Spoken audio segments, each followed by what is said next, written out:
जिंगे राधा बंदन चंद्र जिंगे तदीय भागवत आदि कीर्तनी जय निकला प्रविष्टम विष्णु पादोस्तम सपति श्रीमद् भक्ति महाराज जय निकला प्रविष्ट जगत गुरु प्रभुपाद जय निकला प्रविष्ट रूपांग गुरु वर्ग जय संपादक सत्संग जय मुक्ति विनाश मुक्ति देव हम जैसे पचास ठाकुर से कल्याण संकीर्तन जय मुक्ति देवी जय अंत कोटि वैष्णव जय संवेद जय भक्ति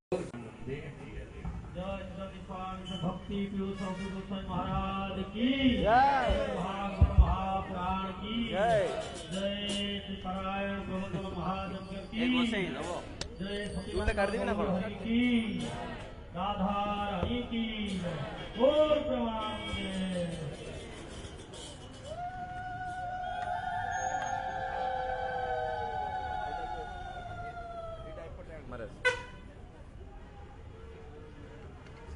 सेपट रहा आम सुविधा हम ना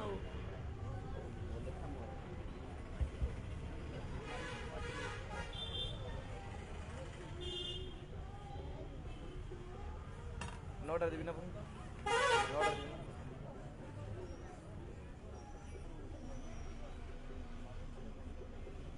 और प्रमानंदे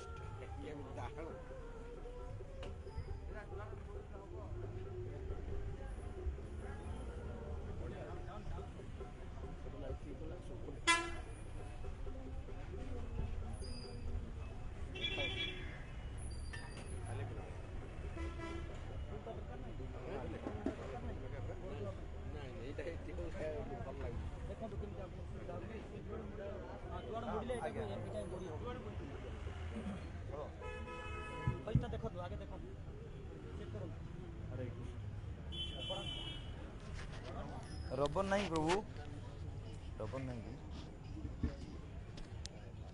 सेलोटेप अच्छी प्रभु सेलोटेप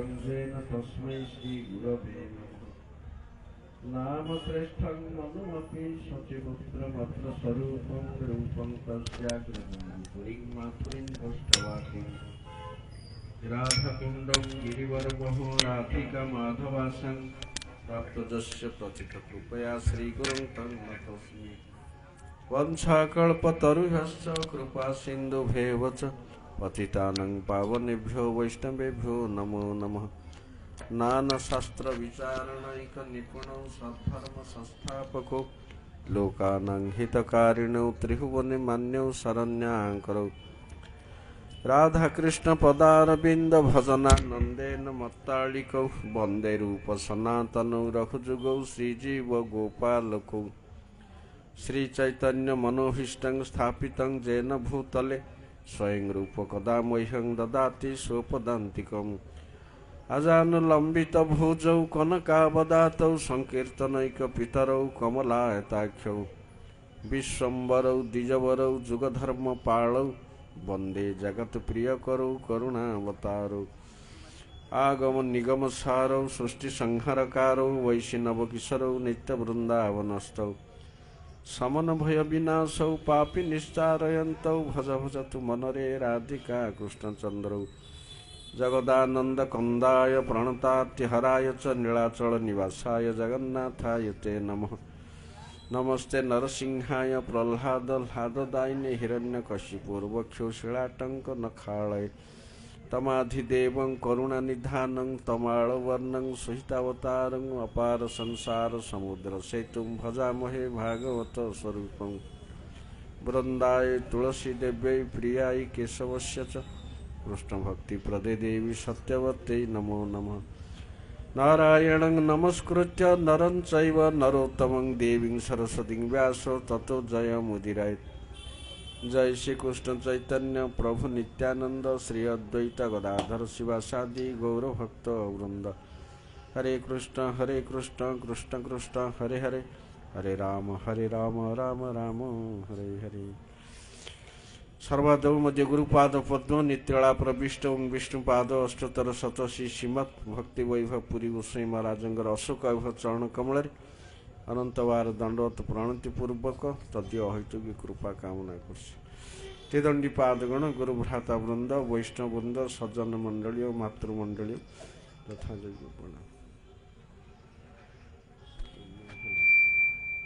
ये मोबाइल फोबाइल कथा हेनी कान पदक जाई कथा मोबाइल हेले डिस्टर्ब हम हरे कृष्ण हरे कृष्ण श्रोता मंडली मानक निवेदन कराऊँगी जो मान पाखे मोबाइल अच्छी बस रिंग टोन रखिए भाइब्रेट कर रखिए आ मोबाइल ये कथा जब कथा हवा जरूरी टिके दूर को जीव हरे कृष्ण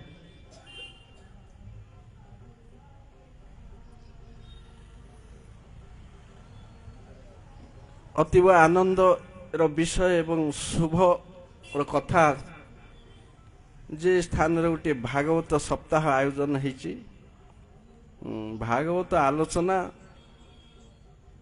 साधारणतः जीवर स्वीकृति नथिले प्राप्त हुए नहीं नित्य भागवत श्रवण कीर्तन पठन पाठन अनुशीलन इत्यादि अत्यंत स्वीकृतिशाली कृष्ण उन्मुखी जीव पक्षरे एटा साधन हुए साधारण कर्मी ज्ञानी जोगी इमानंकर भागवत रुचि नाई जदिओ एमाने भागवत अनुशीलन करती तथापि भागवतर वास्तव जो तत्व रस कथा कि भक्तिर कथा ये दिगरु जो आनंद पाइबा कथा से माने पाई पारंती नहीं भागवत आमर हिंदू धर्म रे वेद पुराण इतिहास गीता भागवत इत्यादि जिते धर्म ग्रंथ रही सबुठारु भारत वर्ष रे अधिक आदृत भागवत जिते ग्रंथर टीका टिप्पणी अच्छी व्याख्या सबुठारु अधिक भागवतर सबु पुराण सब प्रकार दर्शन शास्त्र मीमांसा ग्रंथ इतिहास तंत्र जिते अष्टादश विद्या भितर सबुठारु प्रधान मुख्य स्थान भागवतर सेतिपई अनादि कालरू गोटे प्रोवर्ब अछि प्रवाद जे विद्या भागवता बधी विद्या भागवता बधी माने विद्यार सीमा होछि भागवत भागवत ऊपर आउ किछि नाई भागवत रे दार्शनिक विचार कि तात्विक विचार कि रसगत विचार कि भक्तिगत विचार जिते प्रकार हेले मध्य कौनसी दृष्टि रे कौनसी ग्रंथ आउ ब्रह्मांड रे नाई जोटा भागवत को अतिक्रम करिगिरी शोभा पाउछि सेतिपई विद्या भागवता बधी जेपरि आमे साधारणतः एमए पाठ पढ़िले विश्वविद्यालय शिक्षा हेले आमर विद्या शेष एमए पढ़ी मास्टर डिग्री सेहीपरि पारमार्थिक राइजरे आध्यात्मिक राइजरे सबुठारु शेष होछि भागवत तेणु ता उपरे कौनसी आलोचना विचार पर्यालोचना किछि नाई सेतिपई महाप्रभु कहिसंती श्रीमद् भागवतम प्रमाणम अमलम सबु शास्त्र भितरे कोठे विरोध तर्क वितर्कर जदि कथा उठे ताहले भागवत प्रमाण सबुठारु श्रेष्ठतम प्रमाण भागवत विरुद्ध रे किछि तर्क चलिवनी जोटे भागवत अन्य शास्त्र विषय रे तफात आसीव फरक आसीव सेटे भागवत प्रमाण ही गृहीत हबो सेतिपई भागवत को कहा जाइछि ग्रंथ चक्रवर्ती जेपरि अनेक सामंत राजांक उपरे जणे आधिपत्य सम्राट सेहीपरि सबु ग्रंथ उपरे मालिक होउचंदी भागवत तेणु ग्रंथ चक्रवर्ती पुराण सम्राट सिद्धांत शिरोमणि भागवत सिद्धांत उत्तम सिद्धांत सेहीपरि सेतिपई द्वादश स्कंद रे कहा जाइछि श्रीमद् भागवतम पुराणम अमलम महाप्रभु कहिसंती श्रीमद् भागवतम प्रमाणम अमलम जोटा हले मध्य करेक्ट भागवत होउचंती अमल ग्रंथ भागवत छाड़िले आउ जेते ग्रंथ मल युक्त ଯେତେ ଗ୍ରନ୍ଥ ସମଳ ଗ୍ରନ୍ଥ ମଳ ଯୁକ୍ତ ଭାଗବତ କାହିଁକି ଅମଳ ଆମେ ପ୍ରଥମ ଦ୍ୱିତୀୟ ଶ୍ଲୋକରେ ଆଲୋଚନା କରିବା। ବର୍ତ୍ତମାନ ଭାଗବତର ମହିମା ଆଉ ମାହାତ୍ମ୍ୟ ସଂକ୍ଷେପରେ ଆଲୋଚନା କରିବାକୁ ହବ।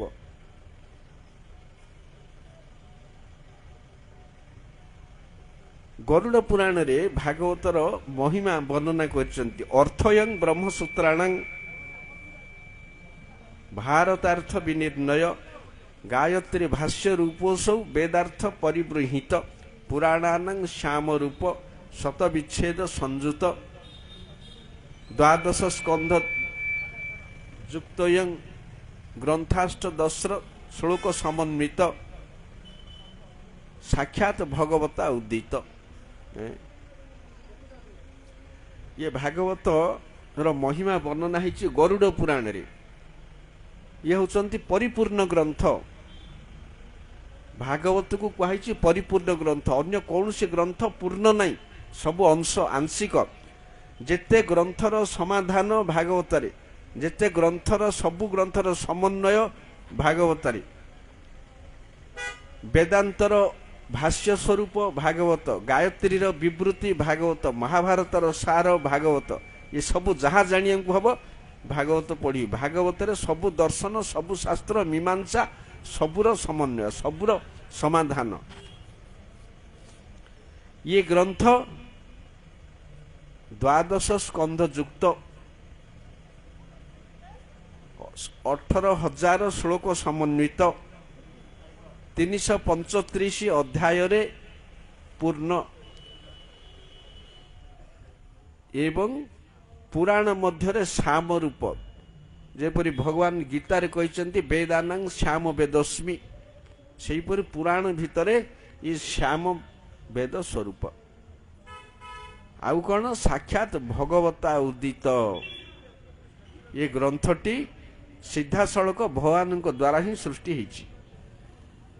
ତେଣୁ ବେଦ ଯେପରି ପ୍ରାଚୀନ ଅପୌରୁଷେୟ ତଦ୍ରୂପ ଭାଗବତ ବିଷୟରେ ମଧ୍ୟ ଜାଣିବାକୁ ହବ। ଭାଗବତ ଅପୌରୁଷେୟ ସ୍ୱୟମ୍ଭୁ ପ୍ରାଚୀନ। ଭାଗବତ ମଧ୍ୟ ଆଧୁନିକ ଗ୍ରନ୍ଥ ନାହିଁ। ଯେପରି ଐତିହାସିକ ମାନେ କହନ୍ତି ଯେ ବୈଦିକ ଯୁଗରେ ପୁରାଣ ନଥିଲା, ପୁରାଣ ସବୁ ଆଧୁନିକ ଯୁଗରେ ସୃଷ୍ଟି, ନାହିଁ, ସେସବୁ ନାହିଁ। ସେ ଐତିହାସିକ ମାନଙ୍କର ବିଚାର ଗ୍ରହଣୀୟ ନାହିଁ। ଏସବୁ ପାରମାର୍ଥିକ ଗ୍ରନ୍ଥ, ପରାବିଦ୍ୟା। ଏ ଭିତରେ ଅପରାବିଦ୍ୟା, ଜଳ ବିଦ୍ୟା ଲୋକଙ୍କର ଅଧିକାର ନାହିଁ, ପ୍ରବେଶ ନାହିଁ। ତାଙ୍କର ବିଚାରଟା ତ୍ରୁଟିପୂର୍ଣ୍ଣ, ଭ୍ରମାତ୍ମକ। ତେଣୁ ଭାଗବତ କୌଣସି ଐତିହାସିକ ଗ୍ରନ୍ଥ ନାହିଁ। ଏ ଗ୍ରନ୍ଥ ଗୁଡ଼ିକରେ ବହୁ କୋଟି କୋଟି ଯୁଗର କଥା ବର୍ଣ୍ଣିତ ହୋଇଛି, ବହୁ କୋଟି ଯୁଗର କଥା। ତେଣୁ ଏହା ଐତିହାସିକ ମାନଙ୍କର ଜଡ଼ ମସ୍ତିଷ୍କ ପ୍ରସୂତ ଜ୍ଞାନକୁ ନେଇ ବିଚାର କଲେ ଚଳିବ ନାହିଁ। ତେଣୁ ଏ ଗ୍ରନ୍ଥକୁ ଭାଗବତ ବୋଲି କାହିଁକି ନାଁ ଦିଆଯାଇଛି? କାହିଁକି? ଇଏ ପରିପୂର୍ଣ୍ଣ ଗ୍ରନ୍ଥ। ଭଗବାନ ଶବ୍ଦରୁ ଭାଗବତ ହେଇଛି। ଭାଗବତ ଅର୍ଥ ଯୋଉ ଗ୍ରନ୍ଥରେ ଭଗବାନଙ୍କ ସମ୍ବନ୍ଧୀୟ କଥା ଅଛି। ଭଗବତ ସମ୍ବନ୍ଧୀୟ କଥାଟା ଭାଗବତ। ହେଲେ ଯଦି ପ୍ରଶ୍ନ କରିବ ଅନ୍ୟ ଗ୍ରନ୍ଥରେ ଭଗବତ କଥା ନାହିଁ, ଅଛି, ଥିଲେ ମଧ୍ୟ କ'ଣ ହବ? ସେଇଟା ଭଗବାନଙ୍କର କଥା ସହିତ ଆଉ ସଂସାର କଥା ରହିଛି। ସଂସାର କଥା ଅଛି, ଅନ୍ୟାନ୍ୟ କଥା ଅଛି, କିନ୍ତୁ ଭାଗବତରେ 100% ଭଗବାନଙ୍କ କଥା। ଏଇଠି ସଂସାର ନାହିଁ ବା ଅନ୍ୟ ଧର୍ମ, ଅର୍ଥ, କାମ, ମୋକ୍ଷ ନାହିଁ। ଚାରି ପୁରୁଷାର୍ଥର କଥାକୁ ନେଇ ଅନ୍ୟ ଗ୍ରନ୍ଥ ସବୁ ହେଇଛି। ସେଥିପାଇଁ ସେ ଗ୍ରନ୍ଥ ଗୁଡ଼ିକରେ ଭକ୍ତି ସହିତ ପାଣି ମିଶି ଯାଇଛି ସବୁ। ଖାଣ୍ଟି କ୍ଷୀର କଥା ଅଲଗା, ଆଉ ପାଣି ମିଶା କ୍ଷୀର ଅଲଗା। ପାଣି ମିଶା ପୁଣି କିଏ ଅଳ୍ପ ପାଣି ମିଶିଲା, କି ଗୋଟେ ବହୁତ ପାଣି ମିଶେଇଲା, ସେମିତି ଗ୍ରନ୍ଥ ଗୁଡ଼ାକ ସବୁ ହେଇଛି। ଭାଗବତ ପୂର୍ବେ ଯେଉଁ ଗ୍ରନ୍ଥ ଥିଲା, ସେ ଗ୍ରନ୍ଥ ଗୁଡ଼ିକ ସେମିତି ମଳଯୁକ୍ତ, ଯୋଉଠି ଭକ୍ତି ଛଡ଼ା ଆଉ ଯାହା ରହେ ସେଗୁଡ଼ାକ ମଳ। ସେଥିପାଇଁ ଅନ୍ୟ ବହି ଗୁଡ଼ିକ ସମଳ ଗ୍ରନ୍ଥ। ଆଉ ଗୋଟେ କଥା କାହିଁକି ଭାଗବତ ବୋଲି କୁହାଯାଇଛି ନା, ଭାଗବତ ଧର୍ମର ବର୍ଣ୍ଣନା ରହିଛି। ଭାଗବତ ଧର୍ମର ବର୍ଣ୍ଣନା କରିବା ଭାଗବତଙ୍କର ହିଁ ଅଧିକାର, ଅନ୍ୟ ଗ୍ରନ୍ଥରେ ନାହିଁ। ସବୁଠି ଭୟାନକ କଥା ଅଛି, ବେଦ ପୁରାଣ ଇତିହାସ ତର୍କ ମୀମାଂସା ନ୍ୟାୟ ଦର୍ଶନ ସବୁରେ। କାହିଁକି ନା ବେଦେ ରାମାୟଣେ ଚୈବ ପୁରାଣେ ଭାରତେ ତଥା ଆଦ୍ୟାବନ୍ତେ ଚ ମଧ୍ୟେ ଚ ହରି ସର୍ବତ୍ର ଗୀୟତେ। ସବୁ ଶାସ୍ତ୍ରରେ ହରିଙ୍କର କଥା ଅଛି, କିନ୍ତୁ ଭାଗବତରେ ଯେପରି ପ୍ରଚୁର ରୂପେ ଭଗବତ୍ତା ଅଛି ପରିପୂର୍ଣ୍ଣ, ଅନ୍ୟ ଗ୍ରନ୍ଥରେ ନାହିଁ। ତାପରେ ଅନ୍ୟ ଗ୍ରନ୍ଥରେ ଯୋଉଠି ଭଗବତ କଥା ଆଲୋଚନା ହେଇଛି ସେଠି ସବୁ ଗୌଣ ରୂପରେ ଆଲୋଚନା ହେଇଛି। ଭଗବାନଙ୍କର କଥା ଉପରେ ଷ୍ଟ୍ରେସ୍ ଦିଆ ହେଇନି। ଯେପରି ପଞ୍ଚଦେବତାରେ ବିଷ୍ଣୁ ଉପାସନା, ମୂଲ୍ୟ କିଛି ନାହିଁ ସେଇଠି। ଭଗବାନ ତ ଏକମ ଏବ ଅଦ୍ୱିତୀୟମ, ଆଉ ପଞ୍ଚଦେବତାରେ ବିଷ୍ଣୁ ଉପାସନା, ତ୍ରିନାଥ ମେଳାରେ ବିଷ୍ଣୁଙ୍କର କଥା ନାହିଁ। ଇଏ ସବୁ ମିଶ୍ରିତ ନାହିଁ, ଏକମାତ୍ର ଖାଲି ବିଷ୍ଣୁଙ୍କର କଥା, ଭଗବାନଙ୍କର କଥା ଯୋଉଠେ ସିଏ ହେଉଛି ଭାଗବତ ଗ୍ରନ୍ଥ। ତେଣୁ ଭାଗବତ ଗ୍ରନ୍ଥରେ ଧର୍ମ ଅର୍ଥ କାମ ମୋକ୍ଷର ବିଚାର ନାହିଁ। ସେହି କାରଣରୁ ସେ ଗ୍ରନ୍ଥ ଚକ୍ରବର୍ତ୍ତୀ, ଅମଳ ପୁରାଣ। ତାପରେ ଭାଗବତ ଧର୍ମଟା ବର୍ଣ୍ଣନା କରିବା ପାଇଁ ହିଁ ଭାଗବତ ହେଇଛନ୍ତି। ଷଷ୍ଠ ଚିତ୍ରକେତୁ ପ୍ରସଙ୍ଗରେ ଷଷ୍ଠ ସ୍କନ୍ଧରେ ଭାଗବତ ଧର୍ମ କଥା ବିଶେଷ ଭାବରେ ବିବୃତ ହେଇଛି। ପ୍ରଥମ ସବୁ ସ୍କନ୍ଧରେ ଅଛି। ଭାଗବତ ଧର୍ମ କହିଲେ ଭକ୍ତିର କଥା। ଜୀବର ଆତ୍ମାର ଧର୍ମ ହେଉଛି ଭାଗବତ ଧର୍ମ, ଆଉ କୌଣସି ଧର୍ମ ନାହିଁ। ତେଣୁ ଜଗତରେ ଧର୍ମ ନାଁରେ ବହୁତ କଥା ଚାଲୁଛି। ତୁମର ଧର୍ମ, ଆମର ଧର୍ମ, ତାଙ୍କର ଦେଶ ଧର୍ମ, ଆଙ୍କର ଧର୍ମ, ଏ ଦେଶର ଧର୍ମ। ପୃଥିବୀରେ ଧର୍ମ ନାମେ ଯେତେ କଥା ଚାଲେ ଭାଗବତ କହେ ସବୁ ପରିପୂର୍ଣ୍ଣ ଛଳେ। ପୃଥିବୀରେ ଧର୍ମ ନାଁରେ ଯାହା କିଛି ଚଳୁଛି ସବୁ ବ୍ୟଭିଚାର, କିଛି ଧର୍ମ ନାହିଁ। ସେଗୁଡ଼ା ସବୁ ଛଳ ଧର୍ମ, ଅନିତ୍ୟ ଧର୍ମ, ନୈମିତ୍ତିକ ଧର୍ମ, ହେୟ ଧର୍ମ, ଘୃଣ୍ୟ ଧର୍ମ। ତେଣୁ ଭାଗବତ ମାପକାଠିରେ ସେ ସବୁ ଯାକ ଛଳ ଧର୍ମ। ଏକମାତ୍ର ଭାଗବତ ଧର୍ମ ହିଁ ଦୃଢ଼, ନିତ୍ୟ, ସନାତନ। ଇଏ ହେଉଛି ଜୈବ ଧର୍ମ, ନିତ୍ୟ ଧର୍ମ, ପରମ ଧର୍ମ, ବୈଷ୍ଣବ ଧର୍ମ ଏବଂ ଭକ୍ତିବାଦ। ସେଥିପାଇଁ ଗୀତାରେ କୁହାଯାଇଛି ସବୁ ଧର୍ମ ଛାଡ଼ି ମୋର ଶରଣ ନିଅ। ସର୍ବଧର୍ମାନ ପରିତ୍ୟଜ୍ୟ ମାମ୍ ଏକମ୍ ଶରଣଂ ବ୍ରଜ, ତାହେଲେ ମୁଁ ରକ୍ଷା କରିବି। ଯେଉଁମାନେ ଭଗବାନଙ୍କର ଶରଣ ନିଅନ୍ତି ନାହିଁ ସେମାନେ ସୁରକ୍ଷିତ ନୁହନ୍ତି। ସବୁ ଧର୍ମ ଛାଡ଼ି ଯୋଉଟାକ ଛାଡ଼ିବା ପାଇଁ କୁହାହେଇଛି ସେଗୁଡ଼ାକ କ'ଣ ଯାକ? ଆଉ ଭଗବାନ ଗୋଟେ ଶରଣ ନେବା ଆଉ ତା ଭିତରେ କ'ଣ ପାର୍ଥକ୍ୟ? ଯୋଉଟାକ ଛାଡ଼ିବା ପାଇଁ କୁହାହେଇଛି ସେଗୁଡ଼ାକ ବାସ୍ତବରେ ଧର୍ମ ନାମରେ ଅଧର୍ମ, ନହେଲେ ଛାଡ଼ିବା ପାଇଁ କୁହାନ୍ତାନି। ଯଦି କିଏ କହିବ ଏ ଧର୍ମ ଛାଡ଼ିଦେଲେ ଆମେ ଧର୍ମ ଛଡ଼ା ହେଇଯିବୁ, ତାହେଲେ ମୁଁ ଉଦ୍ଧାର କରିବି। ଭଗବାନ ଏସୁରେନ୍ସ ଦେଉଛନ୍ତି ସେ ଆପ ଧର୍ମ ଯାକ, ଛଳ ଧର୍ମ ଯାକ ପରିତ୍ୟାଗ କର, ମୋର ଶରଣ ନିଅ, ମୁଁ ଉଦ୍ଧାର କରିବି। ତାର ଅର୍ଥ ଭଗବାନଙ୍କର ଶରଣ ନେବାଟା ହିଁ ଭାଗବତ ଧର୍ମ। ଯୋଉଠି ବିଷ୍ଣୁଙ୍କର କଥା ନାହିଁ ସେଠି ଧର୍ମର ହିଁ କଥା ନାହିଁ। କାହିଁକି? ମୂଳ ଇଷ୍ଟ, ଜଗତର ଇଷ୍ଟ ହେଉଛନ୍ତି ବିଷ୍ଣୁ ଭଗବାନ। ତାଙ୍କର କଥା ଯୋଉଠି ନାହିଁ ସେଠି ଧର୍ମ ହିଁ ନାହିଁ। ସେ ଭାଗବତ ଧର୍ମ ହବନି। ଏଗୁଡ଼ାକ ସବୁ ଅଧର୍ମ।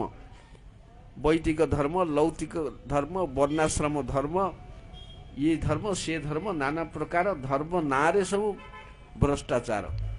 ତେଣୁ ଯୋଉଠି ବିଷ୍ଣୁ ଉପାସନା ସିଏ ଧର୍ମ। ଇଏ ହେଉଛି ଖୋଲାଖୋଲି କଥା। କାହିଁକି? ତାଙ୍କୁ ବେଦରେ କୁହାଯାଇଛି ଏକମ୍ ଏବ ଅଦ୍ୱିତୀୟମ୍। ଏ ସବୁ ଜିନିଷ ଭାଗବତ ଭିତରେ ଆସିବ। ଆଉ ଭାଗବତ ଗ୍ରନ୍ଥ ପଢ଼ିବାକୁ ହେଲେ ପ୍ରତି ସ୍କନ୍ଦ ପଢ଼ିବାକୁ ହବ। ଡିଆଁ କଲେ ହବନି। ସେ ସ୍କନ୍ଧଟା ଭଲ, ଏଇଟା ଭଲ, ଦଶମଟା ଇମ୍ପୋର୍ଟାଣ୍ଟ, ଆଉ ଅନ୍ୟ ଗ୍ରନ୍ଥ ପଢ଼ିକିରି ପରିଶ୍ରମ କାହିଁ କରିବା? ସେ କିଛି ଆଗ ଭାଗବତ ବୁଝିବନି। ଭାଗବତ ପଢ଼ିବା ପୂର୍ବରୁ ପୁଣି ସବୁ ଶାସ୍ତ୍ର ପଢ଼ିବାକୁ ହବ, ପଢ଼ିଲେ ଭାଗବତ ବୁଝିବ। ଆଉ ପ୍ରାଇମେରୀ ସ୍କୁଲରେ ବହିକିରି ମୁଁ MA କ୍ଲାସର ପାଠ ପଢ଼ିବି ବୋଇଲେ କ'ଣ ହବ?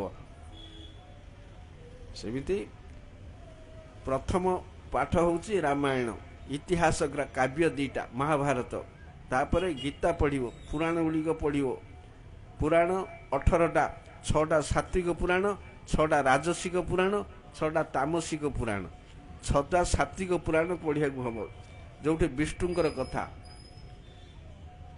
जदि वेदांत पढ़िब आउरी भल वेदांत पढ़िक सब ज्ञान अर्जिले ना 6टा दर्शन एति पढ़िकी जाइए भागवत जदि पशिव ताहले भागवत बुझिव तापणी संस्कृत भागवत हेबार अछि कौन सी वैष्णव पाखरे पढ़िया हम एकुटिया पढ़िले बुझीबनी वैष्णव पाखरे बसिकी तार आनुगत्य विचार भागवत अध्ययन तेणु प्रति स्कंद प्रथम ठू द्वितीय ठू 12 पर्यंत 1 by 1 पढ़िया हम पढ़िले जाइए बुझिव तेणु यहीपरि 10टी 12टी स्कंदरे परिपूर्ण भागवत तापरे भागवतर महिमा ये है संक्षिप्त महिमा आउरी लंबा अच्छी से सब समय नहीं भागवत उपरे इंट्रोडक्शन देवा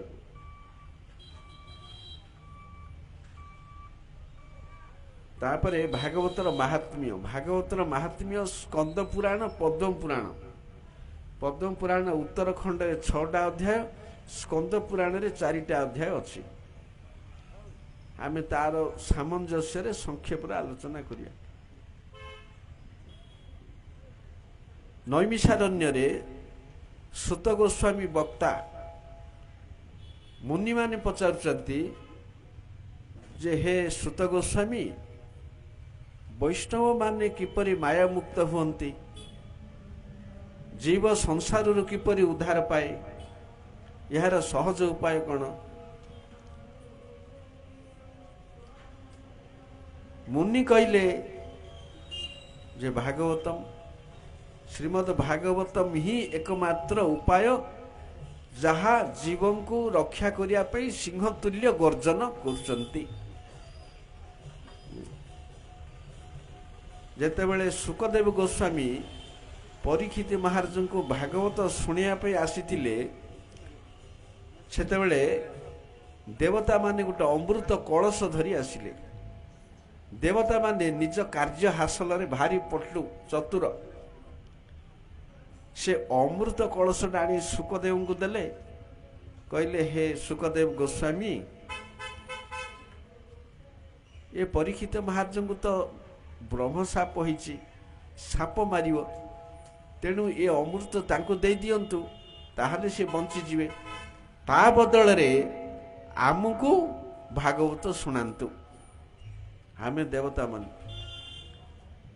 सुखदेव ये हसिकी उड़ाई देले तांको कथा को कहले कहीं ये अमृत कहीं भागवत कथा मृत कहीं काच कहीं कांचन एहीपरि भाव में देवता मान को भागवत श्रवणर अयोग्य बोली विचार करी स्वर्ग को फेरई देले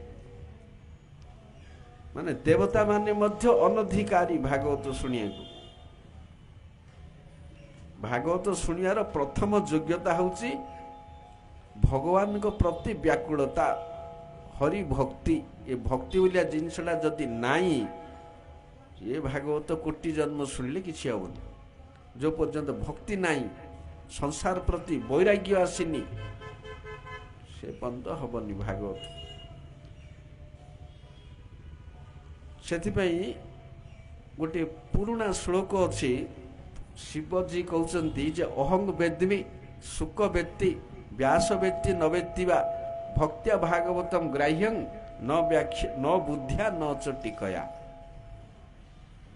शिवजी कहते भागवत मु जाने सुख जाने व्यासदेव जानी कि न जानी कहीं ना भक्ति द्वारा भागवत ग्रहण बुद्धि द्वारा हबनी कि पाठ पढ़ी संस्कृत टीका टिप्पणी पढ़िले मध्य भागवत बुझा हबनी संस्कृतर अनुस्वार विसर्ग ज्ञान नहीं भागवत पढ़ा हुए ना से जगतर सबु शास्त्र वेद पुराण मीमांसा दर्शन सब पढ़ू हबनी भागवत कथा भागवत शब्द ज्ञान रे नहीं पढ़ा हुए नहीं मुख्य जदि भक्ति नहीं हृदय कहीं ना भागवतर प्रति स्कंद प्रति श्लोक छत्रे छत्रे सबुरे भक्तिर ही कथा ସଂସାରୀ ଲୋକ ଯେଉଁମାନେ ଧର୍ମ ଅର୍ଥ କାମ ମୋକ୍ଷର ଭିକାରୀ ସେମାନଙ୍କ ପାଇଁ ଭାଗବତର ଗେଟ୍ ବନ୍ଦ।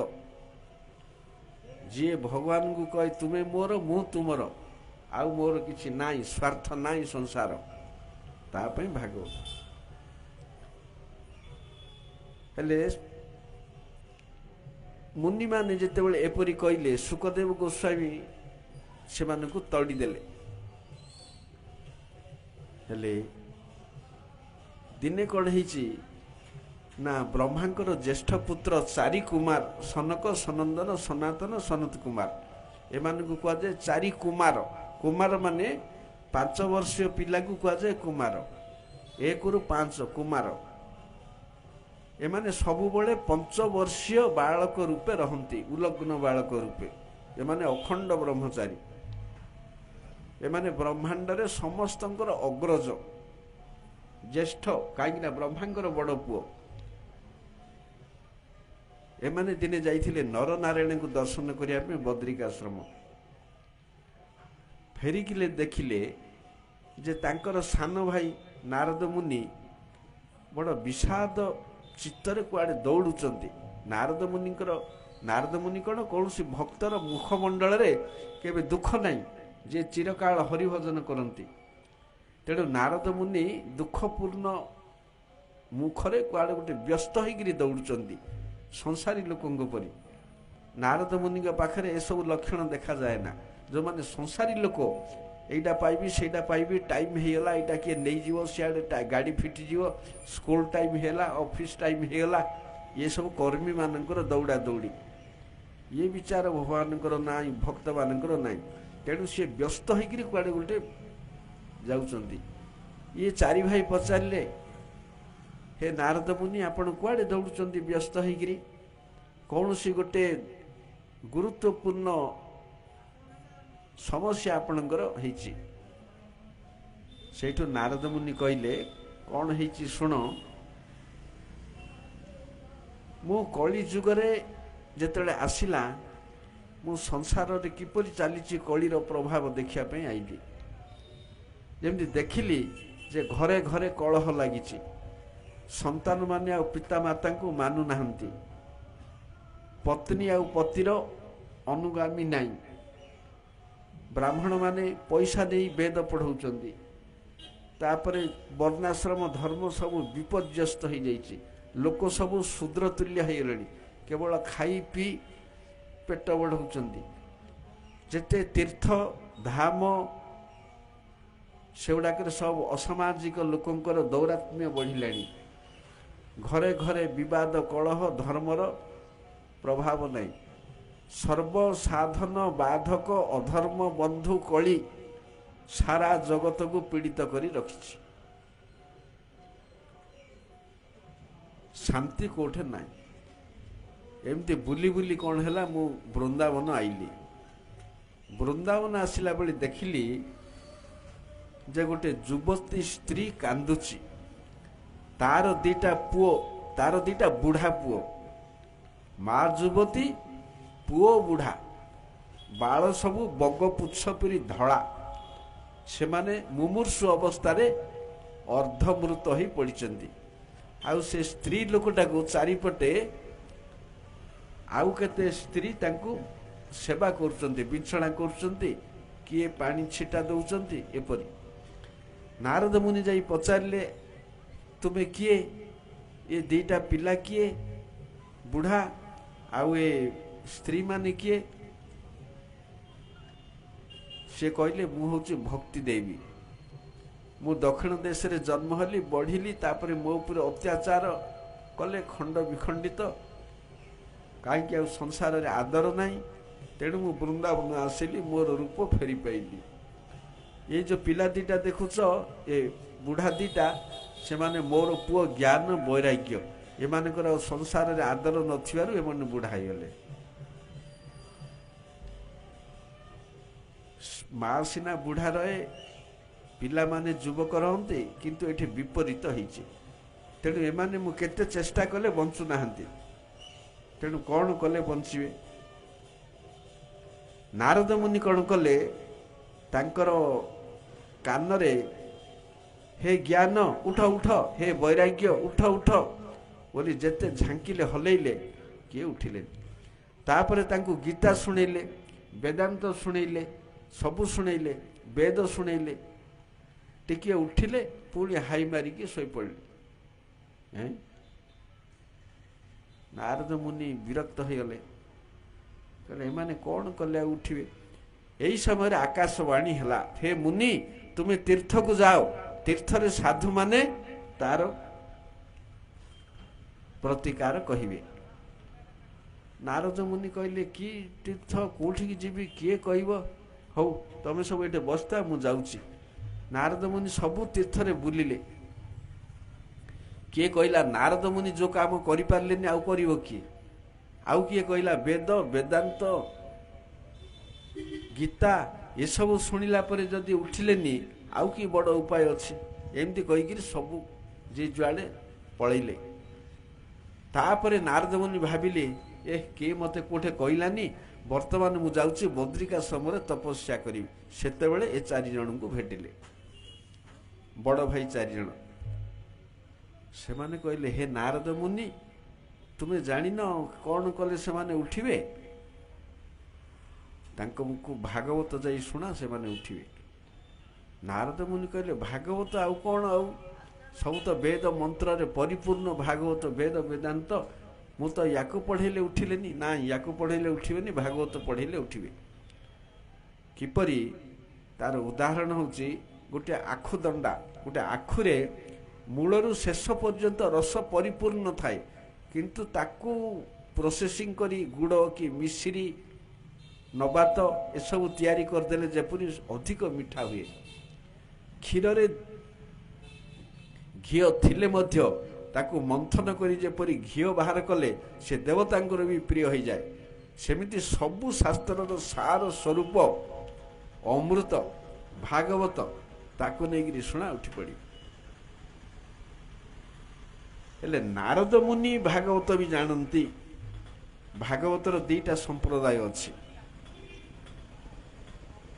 द्वेधा एव भागवत संप्रदाय विवृत्ति।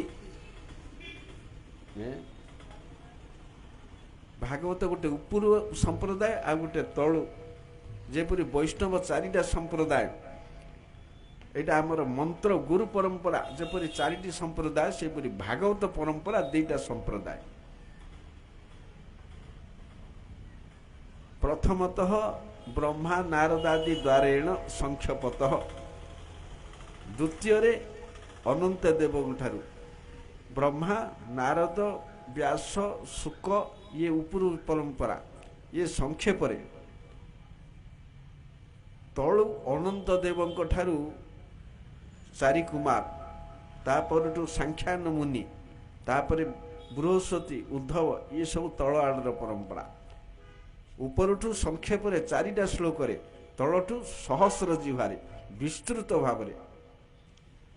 तेणु चारि भाई होउचंती तलु आड़ू अनंत देवंकर संप्रदाय, नारद मुनि होउचंती ब्रह्मा आड़ू। किंतु सप्ताह पारायण कथा सनत कुमार को जना, नारद को जना नहीं। तेणु नारद प्रथम एठू सप्ताह कथा जानिले, नले से भी भागवत आचार्य। तेणु कहली भागवत करिया। अच्छा भागवत कले किए एमिति उद्धार हम, एमाने तो एते मुमूर्षु ना। ये भागवत सप्ताह कथा कहले पितृघाती मातृघाती ब्रह्मघाती स्वर्ण चोरी एपरी कौन सी पापी अपराधी नाई जे भागवत सप्ताह श्रवण करी न बंची न उद्धार होइछि। ताहले तार गोटे उदाहरण दियंतु। मुनि उदाहरण देले जे गोटे दक्षिण भारत रे तुंगभद्रा नदी कूल रे विदिशा नाम रे गोटे नगर थिला। विराट नगर, समृद्धिशाली नगर, सबु प्रकार लोक वास करुथिले।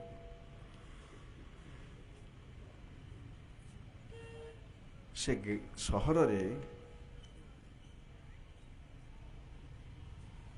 आत्मदेव नाम रे जड़े ब्राह्मण थिला।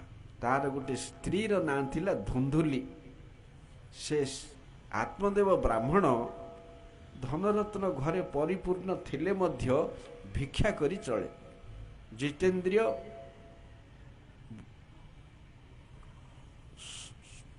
ब्रह्मण्य गुणरे परिपूर्ण सब प्रकार संलक्षण युक्त ब्राह्मण। ता स्त्रीर ना धुंधुली।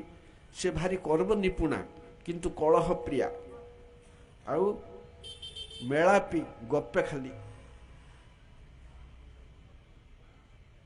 हेले आनंदरे ये दुई जन चलुचंदी घरे किंतु दीर्घ दिन हला आंकर कौनसी संतान हेला नहीं। संतान हेलानी। एहीपरि भावरे दान धर्म करी करी अर्धेक संपत्ति सरीगला तथापि संतान प्राप्तिर आशा देखादेला नहीं। तापर साहाଯ୍ୟରେ संसारी लोक कार पिला झिला नहेले एटाक विरक्त हो जाती। किए समालोचना करिवो, किए कहिवो पापी गुड़ाक, किए कहिवो अशुभ, किए कौन चिंता करे।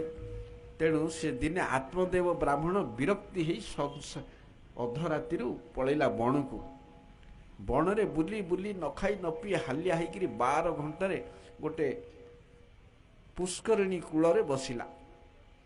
यही समय गोटे सन्यासी पानी पीवा को आइले। पानी पीकर जो देखिले ए हुड़ारे किए जड़े तड़े बसी कांदुची, से धकई धकई कांदुची।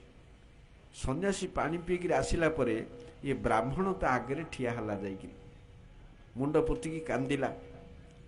सन्यासी पचारे कि हो तमें कहीं कांदुच, कौन तुमर हेची? से ब्राह्मण कहला आज्ञा दीर्घ काल धरी मोर कौनसी संतान नहीं। पितृपुरुष को जल प्रदान कले सेटा तांको गरम लगुची। पिंड पानी मोर मोर आउ आशा नहीं।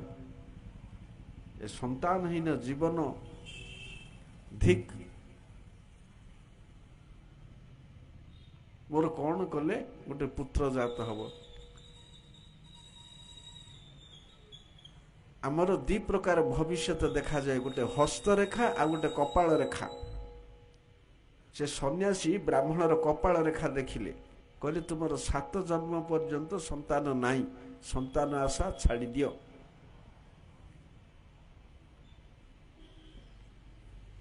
बणरे सन्यासी की रुओ। से ब्राह्मण कहला नाई ए सन्यासी जीवन निरस जीवन, गृहस्थ जीवन सरस जीवन। मते आपण केमिथि हेले संतानटी दियंतु, नहले मु आपणकर आगरे मरिबी, प्राण त्याग करी।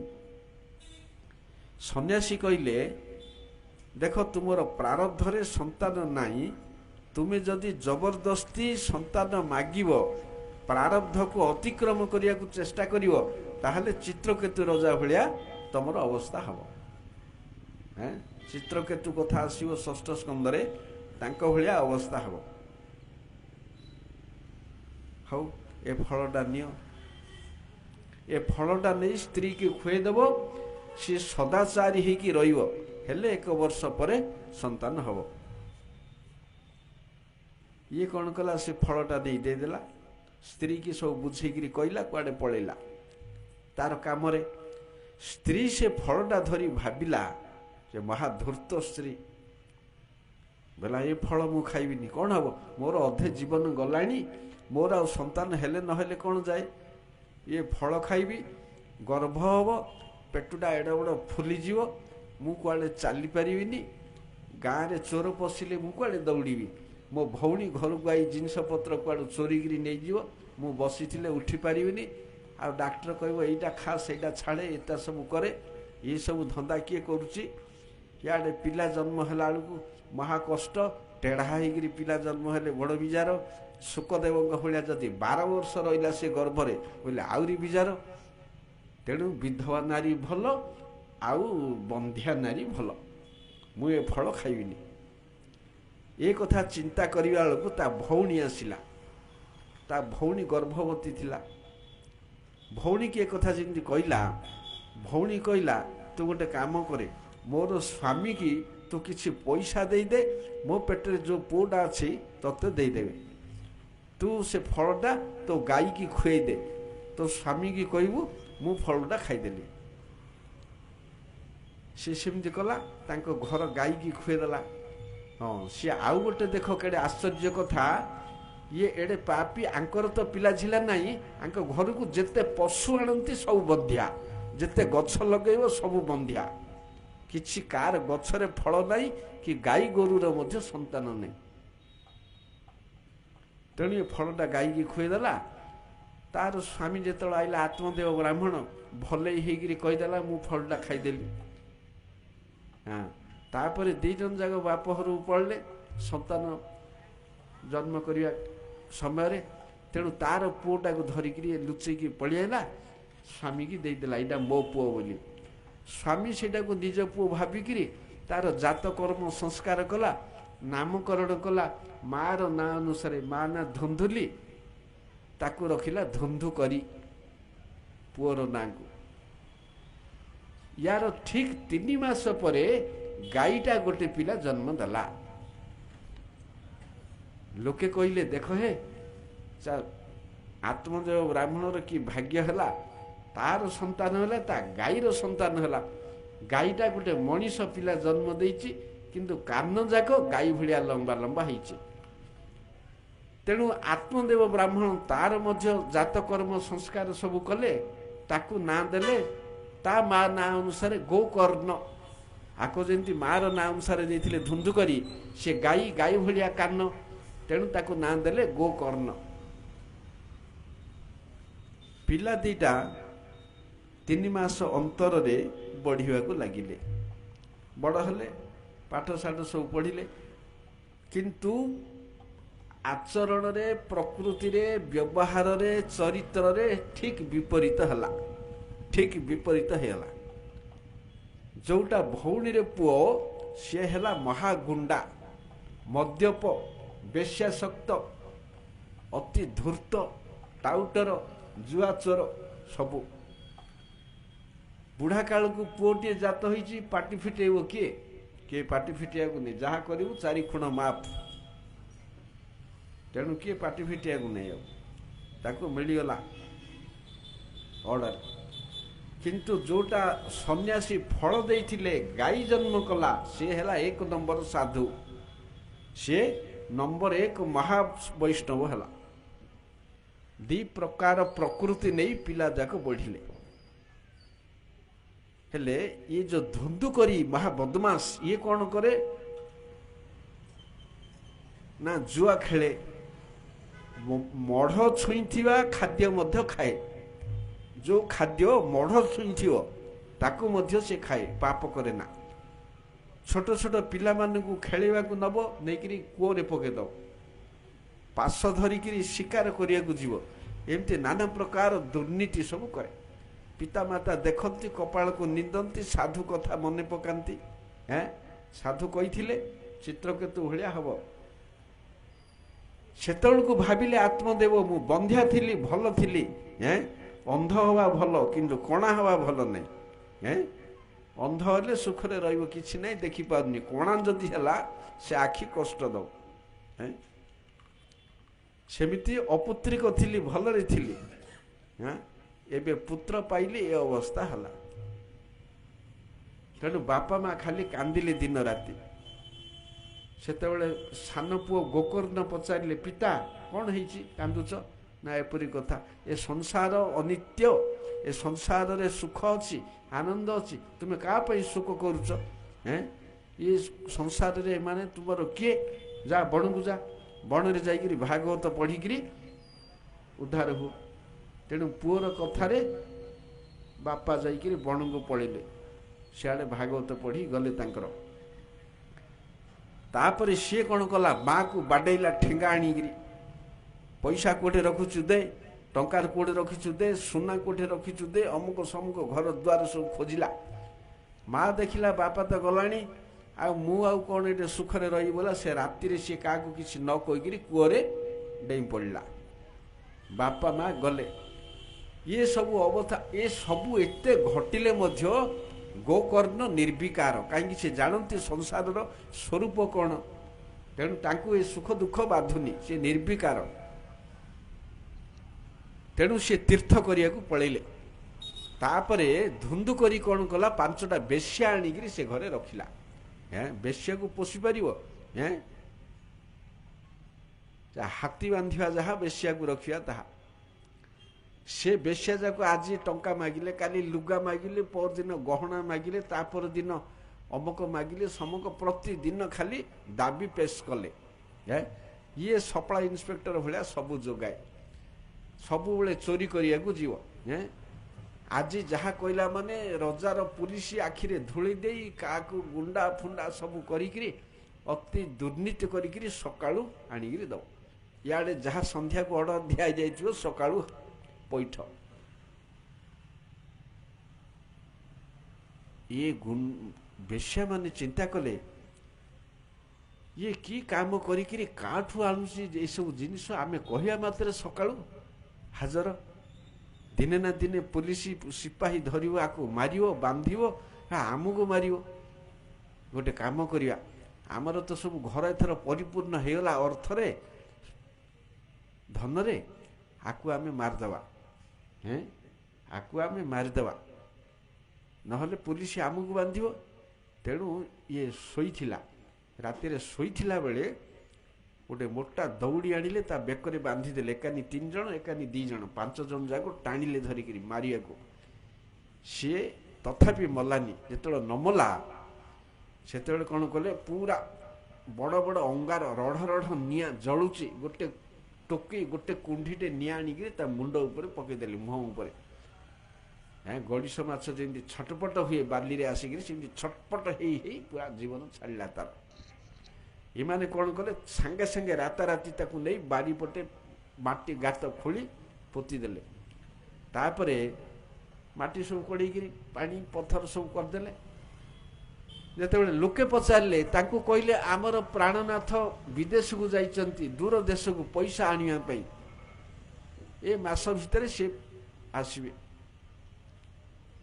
ତାପରେ ଏମାନେ କଲେ, ସେ ଘରର ଯାହା ସବୁ ଜିନିଷ ପତ୍ର ବୁଜୁଳା ବାନ୍ଧିଦେଲେ, ଘରେ ତାଲା ଦେଇ ଚମ୍ପଟ। ନିଜର ଅପକର୍ମ ପ୍ରଭାବରୁ ଧୁନ୍ଦୁ କରି ସେଠାରେ ଗୋଟେ ଭୟଙ୍କର ପ୍ରେତ ହେଇ ବୁଲିଲା। ଭୟଙ୍କର ପ୍ରେତ ହେଇ ବୁଲିଲା। ଭାଇର ମୃତ୍ୟୁ ଖବର ଗୋକର୍ଣ୍ଣ ଲୋକଙ୍କ ମୁଖରୁ ତୀର୍ଥରେ ଶୁଣିଲେ।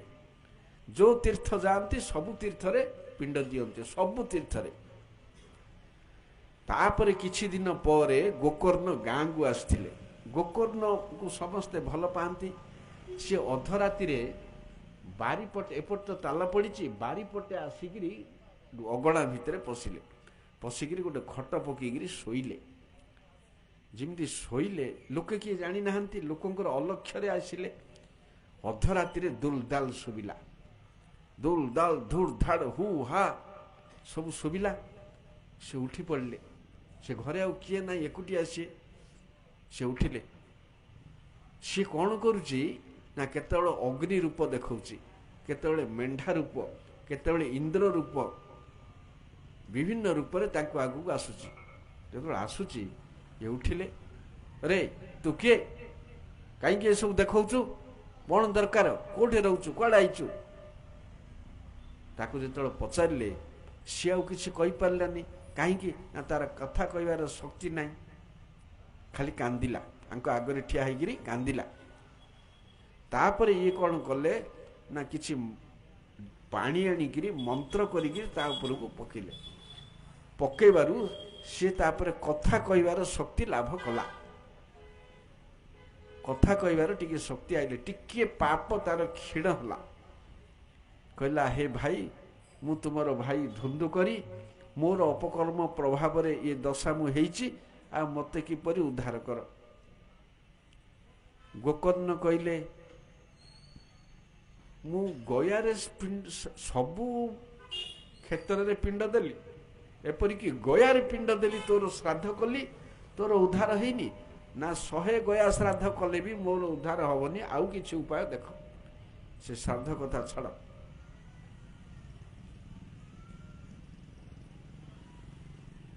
এইটা আমার সাধারণ কথা আছে, ধুন্দু করি পাই নাই, সমস্তଙ୍କ ପାଇଁ ସେ ନିୟମ ଲାଗୁ। ଆମର କର୍ମକାଣ୍ଡରେ କର୍ମ ଲାଇନରେ ଶ୍ରାଦ୍ଧ ନାଁରେ ଯାହା ଅଛି କିଛି କାମ ଦେବନି, ତାର ଭ୍ୟାଲ୍ୟୁ ଜିରୋ। ଯାହା ଶ୍ରାଦ୍ଧ କରେ କର୍ମକାଣ୍ଡରେ, କାହିଁକି ତାବତ ଭ୍ରମନ୍ତି ସଂସାରେ ପିତରଃ ପିଣ୍ଡ ତତ୍ପରା ଯାବତ କୂଳେ ନ ଯାୟନ୍ତେ ବୈଷ୍ଣବ ନାମ ଧେୟ।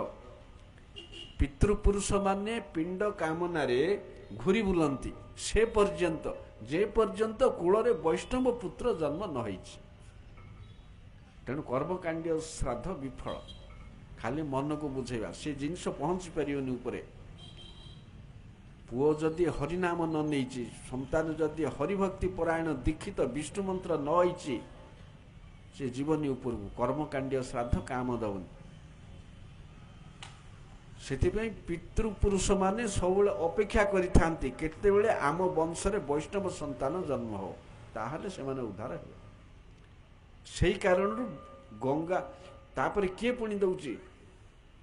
ଗୋକର୍ଣ୍ଣ ଭଳିଆ ସାଧୁ ଗୟା ପିଣ୍ଡ ଦେଲେ, କିଛି କାମ ଦେଲାନି। ସେ କହିଲା ପରା ପ୍ରେତ 100 ଗୟା ପିଣ୍ଡ ଦେଲେ ମୋର ହବନି, ଏ କର୍ମକାଣ୍ଡ କାମ ଦେବନି।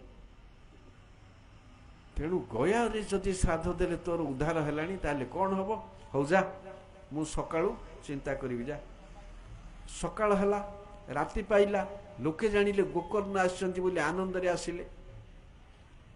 ଗୋକର୍ଣ୍ଣ ରାତିର କଥା ସବୁ ଆଲୋଚନା କଲେ, ସମସ୍ତେ ଆଶ୍ଚର୍ଯ୍ୟ ହେଲେ। ଗୟା ଶ୍ରାଦ୍ଧରେ ଯିଏ ଉଦ୍ଧାର ହେଇନି, ତାର ଆଉ କ'ଣ ହବ? ଆଉ ତ କିଛି ଶାସ୍ତ୍ରରେ ଉପାୟ ନାହିଁ। ହଁ, ସମସ୍ତେ ଚିନ୍ତା କଲେ, ଏ ଆକାଶରେ ସୂର୍ଯ୍ୟଦେବ ଯାଉଛନ୍ତି, ୟାଙ୍କୁ ପଚାରିବା, ସେ କହିବେ। ଗୋକର୍ଣ୍ଣ କ'ଣ କଲେ? ନିଜର ଯୋଗ ଶକ୍ତି ବଳରେ ସୂର୍ଯ୍ୟଙ୍କର ଗତିକି ରୋକିଦେଲେ, ରହିଗଲେ ସେଇଠି ସୂର୍ଯ୍ୟଙ୍କୁ ସ୍ତବ କଲେ। ସ୍ତବ କରିବାରୁ ସୂର୍ଯ୍ୟ ଦେବତା କହିଲେ ଭାଗବତ ପାରାୟଣ କର। ସମସ୍ତେ ଶୁଣିଲା ଭଳିଆ କହିଲେ। ଯେତେବେଳେ ଭାଗବତ ପାରାୟଣ କର ବୋଲି ଲାଇନ ମିଳିଗଲା ପଏଣ୍ଟ, ସେତେବେଳକୁ ଗୋକର୍ଣ୍ଣ ଗଲେ। କାହିଁକିନା ଗୋକର୍ଣ୍ଣ ମହାଭାଗବତ, ମହାପଣ୍ଡିତ, ବୈଷ୍ଣବ। ତେଣୁ ସିଏ ଗଲେ ଭାଗବତ କରିବା। ଅମକ ତିଥି ବାହାର କଲେ, ଯେମିତି ଆଜି ନବମୀ ତିଥି, ସିଏ ସେମିତି ଗୋଟେ ତିଥିରେ ବାହାର କଲେ। ପୂର୍ଣ୍ଣିମା ପର୍ଯ୍ୟନ୍ତ 7 ଦିନ ଗୋଟେ ଜାଗା ସଫା କରି ଟେଣ୍ଟ ପକେଇ, ଯେମିତି ଆମର ହେଉଛି, ଲୋକମାନଙ୍କୁ ସବୁ ନିମନ୍ତ୍ରଣ ଦେଇ, ଏଇଟା ଅନାଦି କାଳର ଗୋଟେ ପ୍ରଥା। ଭାଗବତ ହେଲା ମାତ୍ର ସମସ୍ତଙ୍କୁ ଡାକିବାକୁ ହବ। ଭାଗବତ ଶୁଣିବା ପାଇଁ ଶତ୍ରୁ ମିତ୍ର ଜ୍ଞାନ କରିବାକୁ ହବନି। ଜଣେ ଭାଗବତ କରୁଛି, ଆଉ ଜଣେ ତା ସହିତ ଶତ୍ରୁତା, ହେ ସିଏ କରୁଛି ଭାଗବତ, ମୋର କି ଦରକାର ନାହିଁ, ସେଇଟା କଲେ ଅପରାଧୀ ହବ। ନିର୍ଲଜ ହେଇକରି ମଧ୍ୟ ଭଗବତ କଥା ଶୁଣିବାକୁ ହବ। କାହିଁକି? ଭଗବତ କଥା ସମସ୍ତଙ୍କର ଅଧିକାର, ସମସ୍ତଙ୍କର ଜନ୍ମସିଦ୍ଧ ବସ୍ତୁ ଇଏ। ତେଣୁ ସମସ୍ତଙ୍କୁ ଡାକିଲେ। ତାପରେ ସେ ପ୍ରେତ ଶୁଣିବାକୁ ଆଇଲା। ସେ ପ୍ରେତ ତ ବାୟୁ ଶରୀର ବସିପାରିବନି। ସେ ପାଖରେ ଗୋଟେ ଶୁଖିଲା ବାଉଁଶ ଥିଲା, 7 ଗଣ୍ଠିଆ ବାଉଁଶ। ସେ ପ୍ରେତ ଆସିକିରି ପ୍ରଥମ ଗଣ୍ଠିର ତଳେ ଗୋଟେ କଣା ଥିଲା, ସେ କଣା ଭିତରେ ପଶିକିରି ବସିଲା। ଯେତେବେଳେ ପ୍ରଥମ ଦିନର କଥା ସନ୍ଧ୍ୟାକୁ ସରିଲା, ତଳ ଆଡ଼ୁ ପ୍ରଥମ ଗଣ୍ଠିଟା ଠୋ ହେଇକିରି ଫାଟିଗଲା। ଦ୍ୱିତୀୟ ଦିନରେ ଦ୍ୱିତୀୟ ଗଣ୍ଠି, ତୃତୀୟ ଦିନରେ ତୃତୀୟ ଗଣ୍ଠି, 7 ଦିନ ଯେତେବେଳେ କଥା ସରିଗଲା, 7ଟା ଯାକ ଗଣ୍ଠି ଫାଟିଗଲା। ଫାଟିକିରି ବାଉଁଶଟା ଦିଫାଳ ହେଇଗଲା।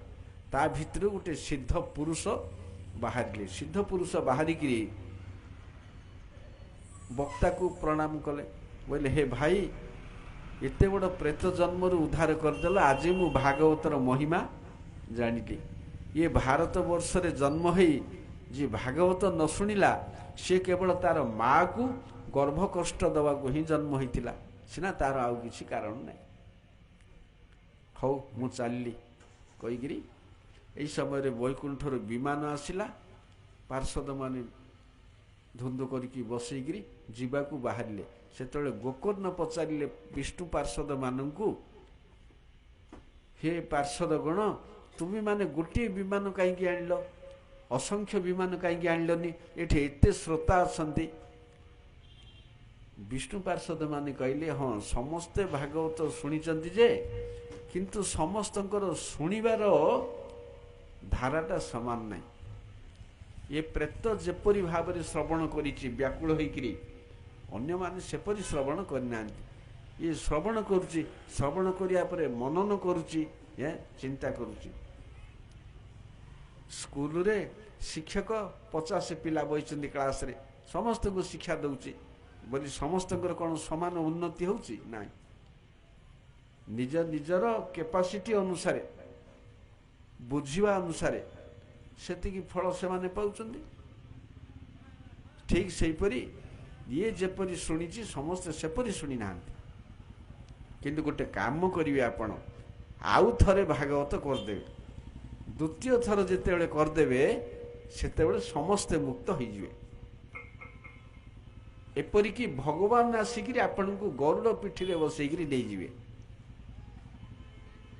ଆରେ ଜୀବଙ୍କର ଉନ୍ନତି ହେବ ବୋଲି ଆଉ ଗୋଟେ ଭାଗବତ କଲେ, ଆଉ ପୁଣି ତିଥି ବାର ନିର୍ଣ୍ଣୟ କରି ଭାଗବତ କଲେ।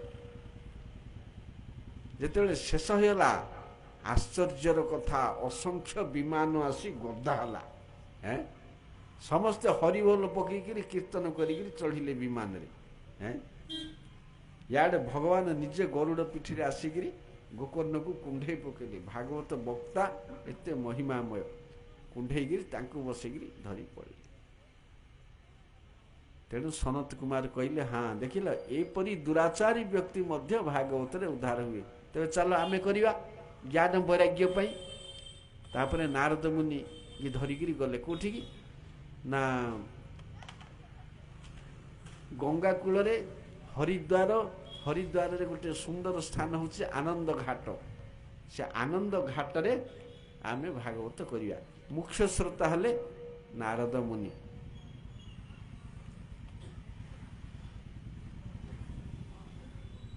ସମସ୍ତଙ୍କୁ ଡକା ହେଲା, ପୁରା ବ୍ରହ୍ମାଣ୍ଡ ସାରା, ମୁନି, ଋଷି, ଦେବ, ଦାନବ, ଗନ୍ଧର୍ବ, ମନୁଷ୍ୟ, ବ୍ରାହ୍ମଣ, ଶୂଦ୍ର, ଚାରିବର୍ଣ୍ଣ, ଯେତେ ସବୁ ନଦୀ, ଯେତେ ସବୁ ପର୍ବତ, ଯେତେ ସବୁ ତୀର୍ଥ, ଯେତେ ସବୁ ଶାସ୍ତ୍ର, ଯେ ବେଦ ପୁରାଣ ସବୁ ଆସିକିରି ଗଦା ହେଲେ। ବକ୍ତା ସନତ କୁମାର, ମୁଖ୍ୟ ଶ୍ରୋତା ନାରଦ ମୁନି। ଏଇଟା ବଡ଼ ଭାଗବତ ଯେତେବେଳେ ଆରମ୍ଭ କଲେ, ସେତେବେଳେ ଭକ୍ତି ଦେବୀ ଜ୍ଞାନ ବୈରାଗ୍ୟକୁ ଧରିକିରି ଆଇଲେ। ଆସିକିରି ନାଚି ନାଚି ଆସିଲେ, ବସିଲେ। ତେଣୁ 7 ଦିନ ବ୍ୟାପୀ ଭାଗବତ ହେଲା। ଭାଗବତ ହେବାରେ ଏମାନେ ଆଉ ଅଛନ୍ତି, ହାଉ ସେ ବୁଢ଼ା ଅବସ୍ଥା ନାହିଁ, ଗଜା ଭେଣ୍ଡିଆ ଡେଇଁଲେ ସବୁ, ଜ୍ଞାନ ବୈରାଗ୍ୟ ଭକ୍ତି ସବୁ ଡେଇଁଲେ। ଏହି ସମୟରେ ଏତେ ମହିମାମୟ ହେଲା, ନିଜ ଶାସ୍ତ୍ର ବ୍ୟାଖ୍ୟା କରିବାକୁ ଶୁକମୁନି ଆସି ପହଞ୍ଚିଲେ। ଅର୍ଜୁନ ଆଇଲେ, ଉଦ୍ଧବ ଆଇଲେ, ପ୍ରହ୍ଲାଦ ଆଇଲେ, ଇନ୍ଦ୍ର ଆସିଲେ, ଯେ ଯା ବାଜା ବଜେଇକିରି ଭଗବାନ ଆଇଲେ। ବିରାଟ କୀର୍ତ୍ତନ ଗୋଟେ ହେଲା। ବିରାଟ କୀର୍ତ୍ତନ। ଶୁକଦେବ ନିଜେ ଗାଦିରେ ବସିକିରି ନିଜ ଭାଗବତ ଆରମ୍ଭ କଲେ।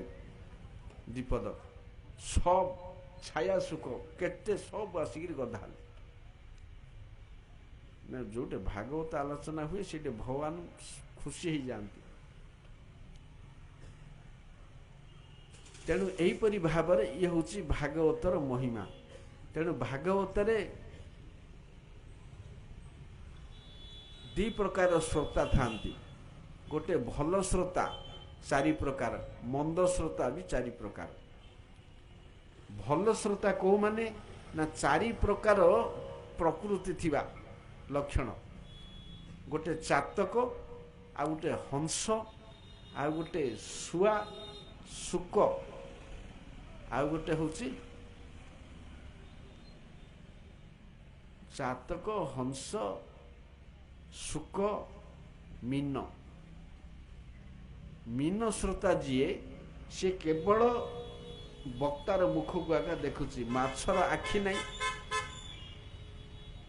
କୁଆଡ଼େ ଆଉଛି, କିଏ ଆଇଲା ଗଲା, ତାର ସେସବୁ ନାହିଁ। ଏକ ଲୟରେ ସେ ଖାଲି ବକ୍ତାର ମୁହଁକୁ ଦେଖୁଛି। ଇଆଡ଼େ କ'ଣ ଲୋକ ଥିବେ, ଗାଡ଼ିଟେ ପଳେଇଲେ ସେଠି ଟିକେ ଅନେଇଦେବେ, କୁଆଡ଼େ ଗୋଟେ ହୋହା କଲେ ସେଠି ଟିକେ ଅନେଇଦେବେ। ଏଇଟା ଶ୍ରୋତା ନାହିଁ। ସିଏ ଏକ ଲୟରେ ଖାଲି ବକ୍ତାର ମୁଖକୁ ଅନଉଛି। ସିଏ ମୀନ। ଚାତକ ଯିଏ, ଚାତକର ଲକ୍ଷଣ ହେଉଛି କେବଳ ବୃଷ୍ଟି ଜଳ ପାନ କରିବା। ବୃଷ୍ଟି ଜଳ ପାନ କରିବା ଚାତକର କାମ, ସେ ଅନ୍ୟ ଜଳ ପାନ କରେ ନାହିଁ। ସେହିପରି ଯେଉଁ ଶ୍ରୋତା ଖାଲି ଭଗବତ କଥା ଶ୍ରବଣ କରୁଛି ଏକ ଲୟରେ, ଜଗତରେ କୌଣସି ଆଉ କଥା ସିଏ ଶୁଣେ ନା କେବେ ହେଲେ। କେଉଁଠି ଗଣ୍ଡଗୋଳ ହେଲା, କେଉଁଠି ମାଡ଼ଗୋଳ ହେଲା, କେଉଁଠି ଆକ୍ସିଡେଣ୍ଟ ହେଲା, କାହାର ମଲା, କାହା ପିଟାପିଟି ହେଲା, ଏସବୁ ନାହିଁ। ଯେଉଁଠି ହରିକଥା ଆଲୋଚନା ହେଉଛି କେବଳ ସେଇଠି ଯାଏ, ସେ ଚାତକ। ହଂସ, ହଂସ ଶ୍ରୋତା କିଏ ନା ଧନ୍ୟ ଯେ ମୁଁ କଥା କହୁଛି କି ବକ୍ତା କଥା କହୁଛି, ଏ ଭିତରେ କ'ଣ ସଂସାର କଥା ମଧ୍ୟ କୁହାହେଉଛି ଉଦାହରଣ ପାଇଁ, ଇଏ କଥା ସେ କଥା କେତେ କଥା। କିନ୍ତୁ ହଂସ ଯିଏ, ଯେପରି କ୍ଷୀରରେ ପାଣି ମିଶିଲେ ମଧ୍ୟ ସେ କ୍ଷୀରଟାକୁ ପିଇଦିଏ, ପାଣି ଛାଡ଼ିଦିଏ, ସେହିପରି ହଂସ ଜାତୀୟ ଶ୍ରୋତା ଏମାନେ ବକ୍ତା ମୁଖର କେବଳ ଭଗବତ କଥା ହିଁ ଗ୍ରହଣ କରନ୍ତି, ଆଉ ଅନ୍ୟ ଯାକ ଛାଡ଼ି ଦିଅନ୍ତି। ତାପରେ ଆଉ ଗୋଟେ ହେଉଛି ଶୁଆ, ଶୁକ। ଇଏ ଯାହା ଏଇଠୁ ଶୁଣନ୍ତି ତାକୁ ଜଗତରେ ପ୍ରଚାର କରନ୍ତି। ମୁଁ ଆଜି ଅମୁକ ଶୁଣିଲେ ବୋଲି ସେ ଗାନ କରେ, ସମସ୍ତଙ୍କୁ ଶୁଣାଏ। ଏ ତିନିଟା ଶ୍ରୋତା ସେୟା ନାହିଁ। ଶୁକ ଯିଏ, ସେ ଶୁଣେ, ଅନ୍ୟକୁ ଶୁଣାଏ। ଇଏ ହେଉଛି ଚାରି ପ୍ରକାର ଭଲ ଶ୍ରୋତା। ତେଣୁ ଏହିପରି ଶ୍ରୋତା ହେବାକୁ ହବ। ଆଉ ଇଏ ହେଉଛନ୍ତି ଭାଗବତର ମହିମା ମାହାତ୍ମ୍ୟ, ଯାହା କିଛି ସୂଚନା। ଆମର ଭାଗବତ ବାସ୍ତବରେ 8 ଦିନ ହେବା କଥା, କାହିଁକିନା ପ୍ରଥମ ଦିନଟା ପାରାୟଣ, ଇଏ ଅଧିବାସ। ଅଧିବାସ ଯୋଗୁଁ ପ୍ରଥମ ଦିନ ମହିମା ଆଲୋଚନା ହେବ, ତାପରେ 7 ଦିନରେ 7 ଦିନ। ଆମର ପ୍ରଥମ ଦିନରୁ ଇଏ ପଡ଼ିଲା ସମୟ। ଆଉ ତଥାପି ପ୍ରଥମ ସ୍କନ୍ଧରୁ ଆରମ୍ଭ କରିଦେବା। ତେଣୁ ଭଗବାନଙ୍କର ହୃଦୟରେ ଶବ୍ଦ ବ୍ରହ୍ମ ପ୍ରଥମେ ସୃଷ୍ଟି ହେବା। ଶବ୍ଦ ବ୍ରହ୍ମ ଓଙ୍କାର ପ୍ରଣବ, ଏ ସୃଷ୍ଟିର ଆଦି ବୀଜ। ପ୍ରଣବ ସାକ୍ଷାତ ଭଗବାନ। ଗୀତାରେ କହୁଛନ୍ତି ପ୍ରଣବ ସର୍ବବେଦେଷୁ, ମୁଁ ବେଦ ଭିତରେ ପ୍ରଣବ ଓଙ୍କାର। ଓଙ୍କାର ଏକାକ୍ଷର, ଏକାକ୍ଷର ବ୍ରହ୍ମ ବୋଲି କୁହନ୍ତି। କ'ଣ ନା ଏକାକ୍ଷର ବ୍ରହ୍ମ ଜପୁଛି, ଏକାକ୍ଷର ବୋଲେ ଓଙ୍କାର। ତଥାପି ଇଏ ଗୋଟିଏ ଅକ୍ଷର ନାହିଁ, ଇଏ 3ଟି ଅକ୍ଷରର ସମାହାର। ଅ ଉ ମ। ଅ କହିଲେ ବ୍ରହ୍ମ, ଉ କହିଲେ ପ୍ରକୃତି, ବ କହିଲେ ଜୀବ। ଅ କହିଲେ ବିଷ୍ଣୁ, ଉ କହିଲେ ଲକ୍ଷ୍ମୀ, ମ କହିଲେ ଜୀବ। ଅ କହିଲେ କୃଷ୍ଣ, ଉ କହିଲେ ରାଧା, ମ କହିଲେ ଜୀବ। ବ୍ରହ୍ମ, ଜୀବ, ପ୍ରକୃତି, ନିତ୍ୟ ବସ୍ତୁ। ତେଣୁ ଓଙ୍କାର ଭିତରେ ଏ 3ଟା ଜିନିଷ ଅଛି। ହେଲେ ଓଙ୍କାର ଏକାକ୍ଷର, ସିଏ ବିସ୍ତାର ଲାଭ କଲେ ଗାୟତ୍ରୀରେ, ବ୍ରହ୍ମ ଗାୟତ୍ରୀ। ବ୍ରହ୍ମ ଗାୟତ୍ରୀ ଓಂ ଭୂର୍ଭୁବଃ, ଇଏ 24ଟା ଅକ୍ଷର। ଇଏ 24ଟା ଅକ୍ଷରର ବ୍ୟାଖ୍ୟା ଭାଗବତ। ତେଣୁ ଓଙ୍କାର ବିସ୍ତାର ଲାଭ କଲେ ବ୍ରହ୍ମ ଗାୟତ୍ରୀରେ, ବ୍ରହ୍ମ ଗାୟତ୍ରୀ ବିସ୍ତାର ଲାଭ କଲେ ବେଦରେ। ତେଣୁ ଗାୟତ୍ରୀ ହେଲେ ବେଦ ମାତା। ବେଦ ବିସ୍ତାର ଲାଭ କଲେ ପୁରାଣରେ। ପୁରୟତି ପ୍ରକାଶୟତି ଇତି ପୁରାଣ। ଯିଏ ବେଦର କଥାକୁ ଅଧିକ ବ୍ୟାଖ୍ୟା କରନ୍ତି, ପ୍ରକାଶ କରନ୍ତି ସ୍ପଷ୍ଟ ରୂପେ, ଏ ପୁରାଣ। ବେଦକୁ ପୂର୍ଣ୍ଣତା ଜ୍ଞାପନ କରନ୍ତି। ପୁରାଣ, ତାପରେ ପୁରାଣକୁ ନେଇକରି, ବେଦ ପୁରାଣ ସବୁକୁ ନେଇକରି ହେଲା ବେଦାନ୍ତ, ବେଦାନ୍ତ ଦର୍ଶନ। ବେଦାନ୍ତ ଦର୍ଶନର ଭାଷ୍ୟ ହେଲେ ଭାଗବତ। ତେଣୁ ଏହିପରି ଭାଗବତ ବିସ୍ତାର ଲାଭ କରି କରି ଚାଲିବ। ବର୍ତ୍ତମାନ ଗ୍ରନ୍ଥକୁ ଆସିବା। ଗ୍ରନ୍ଥ ହେଉଛନ୍ତି 12 ସ୍କନ୍ଦ। ପ୍ରଥମ ସ୍କନ୍ଧର ପ୍ରଥମ ଅଧ୍ୟାୟ। ପ୍ରଥମ ଅଧ୍ୟାୟରେ ଲେଖକ, ଗ୍ରନ୍ଥକର୍ତ୍ତା କୃଷ୍ଣ ଦ୍ୱୈପାୟନ ବ୍ୟାସ, ପରାଶର ଆତ୍ମଜ, ସତ୍ୟବତୀ ସୁତ। ଏ କୃଷ୍ଣ ଦ୍ୱୈପାୟନ ବ୍ୟାସ ଭାଗବତ ଗ୍ରନ୍ଥର ଲେଖକ। ତେଣୁ ଲେଖକ ପ୍ରଥମେ ମଙ୍ଗଳାଚରଣ କଲେ। କୌଣସି କବି ଲେଖକ କୌଣସି ଜିନିଷ ଲେଖିଲେ ମଙ୍ଗଳାଚରଣ କରନ୍ତି। ମଙ୍ଗଳ ଆଚରଣ, ଏ ମଙ୍ଗଳାଚରଣ କରିବାର 3ଟି କାରଣ ଅଛି। ପ୍ରଥମେ ହେଉଛି ଇଷ୍ଟଙ୍କର ବନ୍ଦନା। ଇଏ ସିନା ଭାଗବତ ଲେଖୁଛନ୍ତି, ସାଧାରଣ ଲୋକ ଦେଖିଲେ କିଏ ଗଣେଶକୁ ବନ୍ଦନା, କିଏ ଶିବଙ୍କୁ, କିଏ ଚଣ୍ଡୀଙ୍କୁ, ଯାହାର ଇଷ୍ଟ। ହେଲେ କାହିଁକି ନା ପ୍ରଥମେ ନମସ୍କାର, ଇଷ୍ଟଙ୍କ ପ୍ରତି ପ୍ରଣାମ। ଦ୍ୱିତୀୟରେ ହେଉଛି ନିର୍ବିଘ୍ନ, ତାଙ୍କର ଇଷ୍ଟକୁ ସ୍ମରଣ କଲେ କି ବନ୍ଦନା କଲେ ପ୍ରତିବନ୍ଧକ ନଷ୍ଟ ହୁଏ।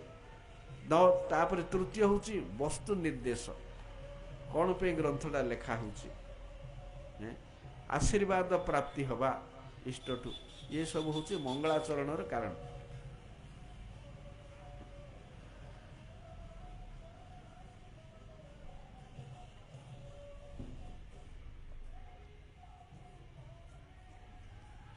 ମଙ୍ଗଳାଚରଣ ଦ୍ୱାରା ଏସବୁ ଯାକ ଲାଭ ହୁଏ। ଆଶୀର୍ବାଦ ମିଳେ, ବିଘ୍ନ ନଷ୍ଟ ହୁଏ, ବସ୍ତୁ ନିର୍ଦ୍ଦେଶ। ତେଣୁ ବ୍ୟାସଦେବ ପ୍ରଥମ ସ୍କନ୍ଦ ପ୍ରଥମ ଅଧ୍ୟାୟରେ ପ୍ରଥମ 3ଟି ଶ୍ଲୋକ, ଏ 3ଟି ଶ୍ଲୋକରେ ଭାଗବତର ପ୍ରସ୍ତାବନା ଦିଆହେଇଛି। ସମ୍ବନ୍ଧ, ଅଭିଧେୟ, ପ୍ରୟୋଜନ, 3ଟା ଜିନିଷ। ଆମେ ପାଠ କାହିଁ ପଢ଼ୁ? ଗୀତା ହଉ, ଭାଗବତ ହଉ, ବେଦ ହଉ, ପୁରାଣ ହଉ, କି ଇତିହାସ ହଉ, ଆମେ 3ଟା ଜିନିଷ ଜାଣିବା ପାଇଁ ପାଠ ପଢ଼ୁ। ସେ 3ଟା ଯିଏ ଜାଣିଛି ପାଠ ପଢ଼ିବା ଦରକାର ନାହିଁ। ଯଦି ଗୁରୁ ମୁଖରୁ, ସାଧୁ ମୁଖରୁ, ସେ 3ଟା ହେଉଛି ସମ୍ବନ୍ଧ, ଅଭିଧେୟ, ପ୍ରୟୋଜନ। ଏ 3ଟା ହେଉଛି ଆମର ଜ୍ଞାତବ୍ୟ ବସ୍ତୁ।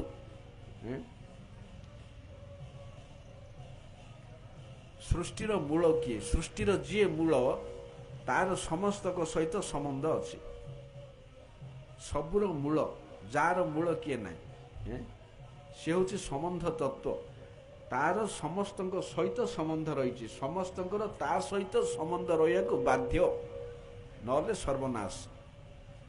ସେ ହେଉଛି ସମ୍ବନ୍ଧ ତତ୍ତ୍ୱ, ଅର୍ଥାତ୍ ମୂଳ ଇଷ୍ଟ, ଯିଏ ସମସ୍ତଙ୍କର ଇଷ୍ଟ, ସମସ୍ତଙ୍କର ପ୍ରଭୁ, ସମସ୍ତଙ୍କର ମାଲିକ, ସେ ଇଷ୍ଟ ସମ୍ବନ୍ଧ। ଆଉ ଯିଏ ଇଷ୍ଟ ସମ୍ବନ୍ଧ, ଯିଏ ମୂଳ, ଯିଏ, ତାକୁ ପାଇବା ପାଇଁ ବାଟ କ'ଣ ହେଲେ ତାକୁ ପାଇ ହବ? ଯେଉଁ ବାଟଟା, ସେ ବାଟଟାକୁ କୁହାଯାଏ, ପନ୍ଥାକୁ ଅଭିଧେୟ। ତାକୁ ପାଇବା ପରେ ଆମର ଲାଭ କ'ଣ ହେଲା? ସେ ଇଷ୍ଟକୁ ପାଇଲେ ଆମର ଲାଭ କ'ଣ ହେଲା? ସେଇଟା ହେଉଛି ପ୍ରୟୋଜନ। ତେଣୁ ସମ୍ବନ୍ଧ କ'ଣ ହେବା ଉଚିତ? ସବୁଠୁ କରେକ୍ଟ। ଅଭିଧେୟ କ'ଣ ହେବା ଉଚିତ? ପ୍ରୟୋଜନ କ'ଣ ହେବା ଉଚିତ? ସେ ପ୍ରୟୋଜନ ଉପରେ ପ୍ରୟୋଜନ ନାହିଁ, ଅଭିଧେୟ ଉପରେ ସାଧନ ନାହିଁ, ସମ୍ବନ୍ଧ ଉପରେ ଆଉ କୌଣସି ବ୍ୟକ୍ତି ନାହିଁ। ତେଣୁ ଏ ପ୍ରଥମ 3ଟା ଶ୍ଲୋକରେ ସମ୍ବନ୍ଧ, ଅଭିଧେୟ, ପ୍ରୟୋଜନ କହିଲେ। ତେଣୁ ପ୍ରଥମ ଶ୍ଲୋକରେ ସମ୍ବନ୍ଧ, ଅଭିଧେୟ, ପ୍ରୟୋଜନ, ଏ 3ଟା ଶ୍ଲୋକରେ କହିଲେ। ତେଣୁ ପ୍ରଥମେ ସମ୍ବନ୍ଧ। ସମ୍ବନ୍ଧ କିଏ? ନା ଯାହାକୁ ସେ ମଙ୍ଗଳାଚରଣ କରୁଛନ୍ତି। କାହାକୁ କରୁଛନ୍ତି? ସେ ଶ୍ଲୋକରେ କହିବେ ଯେ ଯାହାକୁ ମୁଁ ମଙ୍ଗଳ ଆଚରଣ କରି ବନ୍ଦନା କରୁଛି, ସିଏ ହେଉଛି ମୋର ପ୍ରଭୁ, ମୋର ଇଷ୍ଟ। ଖାଲି ମୋର ଇଷ୍ଟ ନାହିଁ, ସମସ୍ତଙ୍କର ସେ ଇଷ୍ଟ। ଜନ୍ମାଦ୍ୟସ୍ୟ ଯତନ୍ନୟାତ୍ ଇତରତ ସ୍ୱାର୍ଥେ ସ୍ୱଭିଜ୍ଞ ସରାଟ୍ ତେନେ ବ୍ରହ୍ମ ହୃଦା ଜ ଆଦି କବये ମୁହ୍ୟନ୍ତି ଯତ ସୁରୟଃ ତେଜ ବାରି ମୃଦା ଯଥା ବିନିମୟ ଯତ୍ର ତ୍ରିସ୍ୱର୍ଗ ମୃଷାଂ ଧାମ୍ନାସ୍ତେନ ନିରସ୍ତ କୁହକମ୍ ସତ୍ୟଂ ପରଂ ଧୀମହି। ଏଇଟା ହେଉଛି ପ୍ରଥମ ଶ୍ଲୋକ। ଇଏ ପ୍ରଥମ 3ଟା ଶ୍ଲୋକ ଅତି ଗରିଷ୍ଠ। ଏ ପ୍ରଥମ 3ଟା ଶ୍ଲୋକ ଯିଏ ଜୀର୍ଣ୍ଣ କଲା, ସେ ଭାଗବତ ପଶିବାର ଅଧିକାର ପାଇବ। ଏ ପ୍ରଥମ 3ଟା ଶ୍ଲୋକ ମାନେ ଏ 3ଟା ଗେଟ୍ ସିକ୍ୟୁରିଟି, ଯେମିତି ଡେଇଁଲେ ଯାଇକିରି ଭିତରେ ପଶିବ।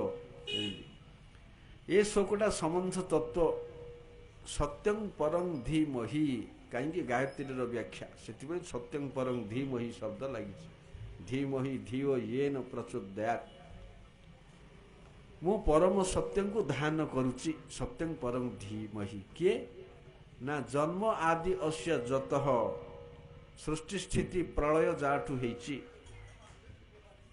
ତେନ ବ୍ରହ୍ମ ହୃଦା ଜ ଆଦି କବୟେ ଯିଏ ବ୍ରହ୍ମାଙ୍କ ହୃଦୟରେ ବୈଦିକ ଜ୍ଞାନ ସଞ୍ଚାର କରିଛନ୍ତି ଯାହା ପାଖରେ ଯାହାଙ୍କୁ ମୁହ୍ୟନ୍ତି ଯତ ସୁରୟ ଦିବ୍ୟ ସୁରୀଗଣ ଯାହାଙ୍କୁ ବୁଝି ନପାରି ମୋହିତ ହୁଅନ୍ତି ଯାହାଙ୍କ ଠାରେ ମାୟାର ବା କପଟତାର ଲେଶ ମାତ୍ର ସ୍ଥାନ ନାହିଁ ତାକୁ ମୁଁ ଧ୍ୟାନ କରୁଛି କିଏ କି ସିଏ ସତ୍ୟଂ ପରଂ ଧୀମହି ପରମ ସତ୍ୟକୁ ଧ୍ୟାନ କରୁଛି ସେ ପରମ ସତ୍ୟ କିଏ କେଜାଣି କିଏ ସେ ପରମ ସତ୍ୟ କିଏ ଯାହାଙ୍କୁ ମୁଁ ଧ୍ୟାନ କରୁଛି ଧ୍ୟାନ ତ ନାହିଁ ସେଟା ଧୀମହିଟା ବହୁ ବଚନ ପାଇଁ ହେଇଛି ଆମେ ସବୁ ଧ୍ୟାନ କରୁଛୁ ତେଣୁ ବ୍ୟାସଦେବ ବିଶ୍ୱବାସୀଙ୍କ ସହିତ ଧ୍ୟାନ କରୁଛନ୍ତି କାହାକୁ ନା ପରମ ସତ୍ୟ ଏ ପରମ ସତ୍ୟ କିଏ ନା ମହାଭାରତରେ କୁହାଯାଇଛି କୃଷ୍ଣ ସତ୍ୟ ପ୍ରତିଷ୍ଠିତ ସତ୍ୟମ ଅତ୍ର ପ୍ରତିଷ୍ଠିତମ କୃଷ୍ଣଙ୍କ ଠାରେ ସତ୍ୟ ପ୍ରତିଷ୍ଠିତ ତେଣୁ ପରମ ସତ୍ୟ ହେଉଛନ୍ତି କୃଷ୍ଣ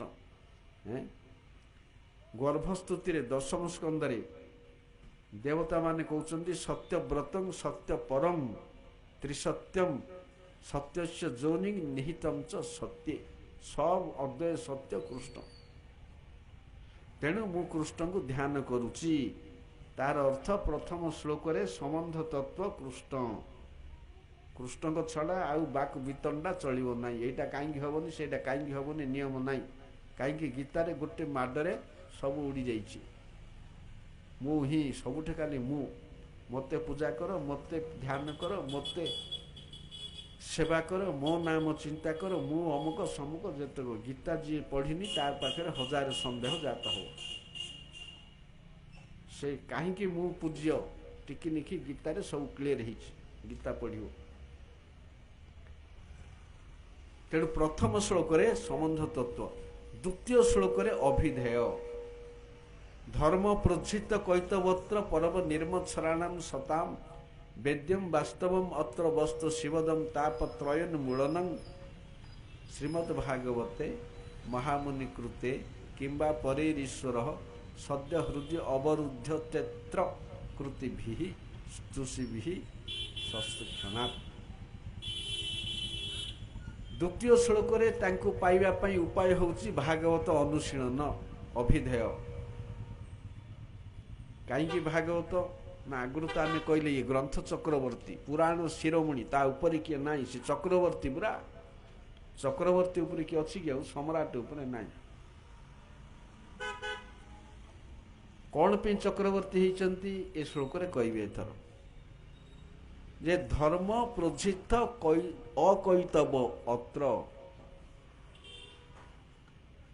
ଭାଗବତ ହେଉଛନ୍ତି ଅକୈତବ ଧର୍ମର ପ୍ରଚାରକ ଅନ୍ୟ ଗ୍ରନ୍ଥ ମାନେ ନାହିଁ ଅନ୍ୟ ଗ୍ରନ୍ଥ ମାନେ କୈତବ ଭାଗବତ ହେଉଛନ୍ତି ଅକୈତବ କୈତବ ବୋଲି କଣ ଠକିବା ଠକିବା ପ୍ରବଞ୍ଚନା ଛଳନା ଭାଗବତର ପୂର୍ବେ ସବୁ ଗ୍ରନ୍ଥ ଯାକ ପ୍ରବଞ୍ଚନା ଠକ ଗ୍ରନ୍ଥ ଠକ ପାଠ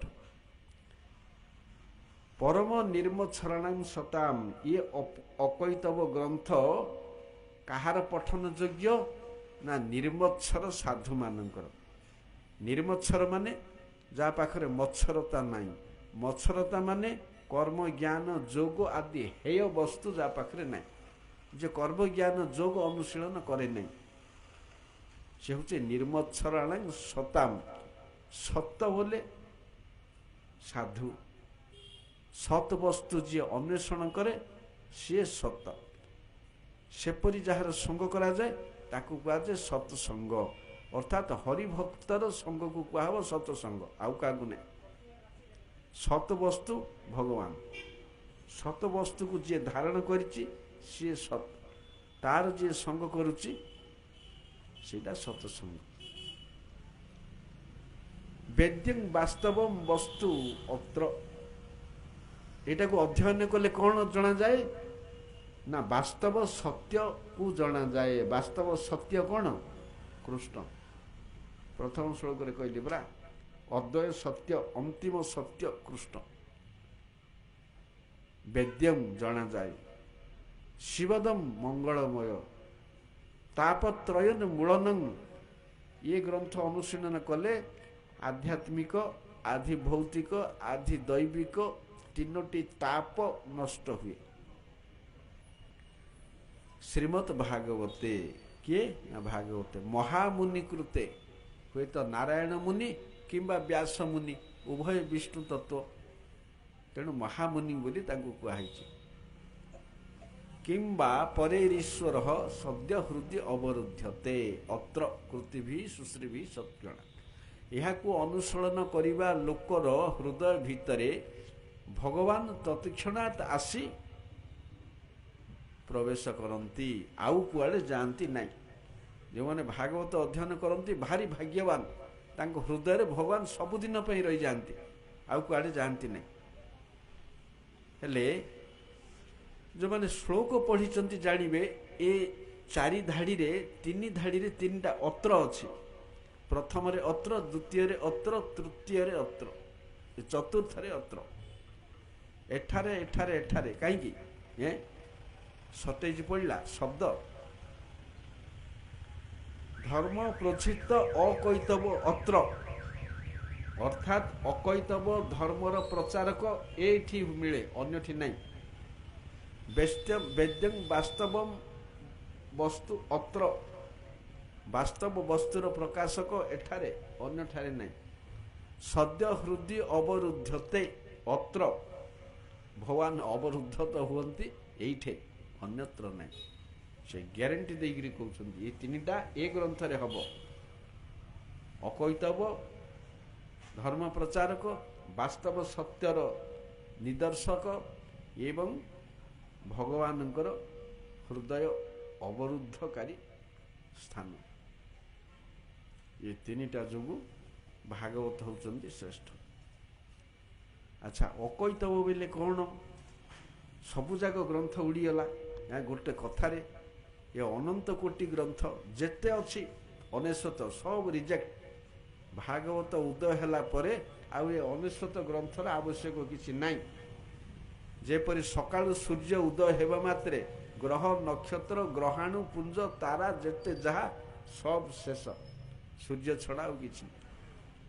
ସେମିତି ଭାଗବତ ରୂପୀ ସୂର୍ଯ୍ୟ ଉଦୟ ହେବା ମାତ୍ରେ ଆଉ ସବୁ ଗ୍ରନ୍ଥ ନିଷ୍ପ୍ରଭ ମଳିନ ହେଇଗଲେ।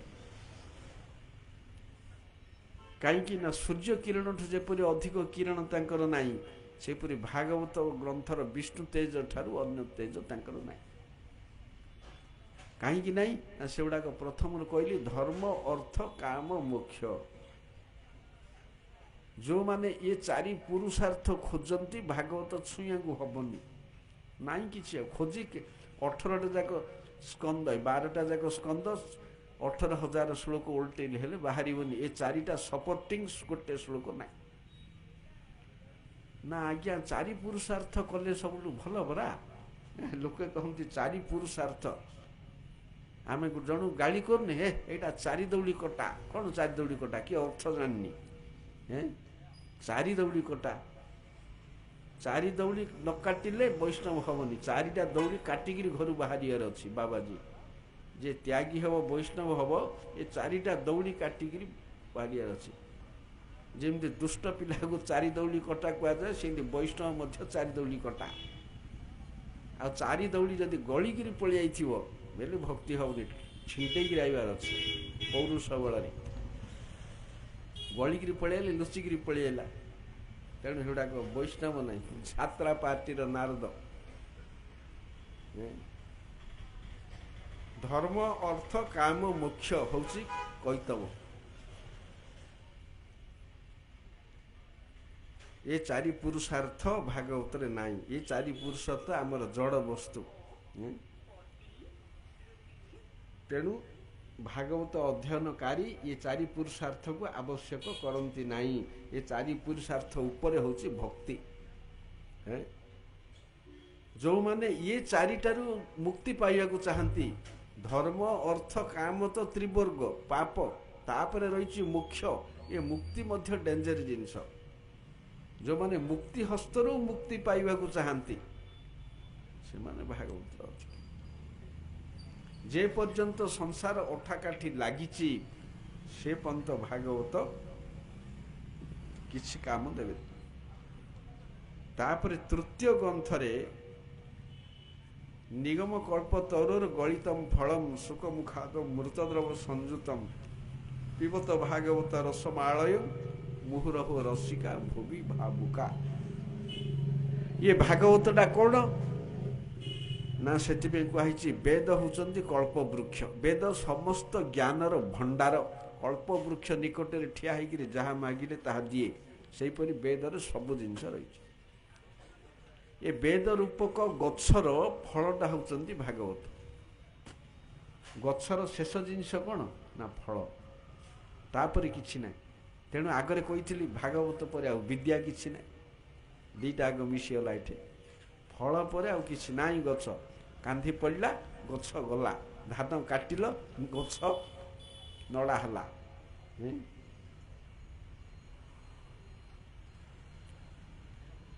तेणु वेद रूपक वृक्षर पाचिला फल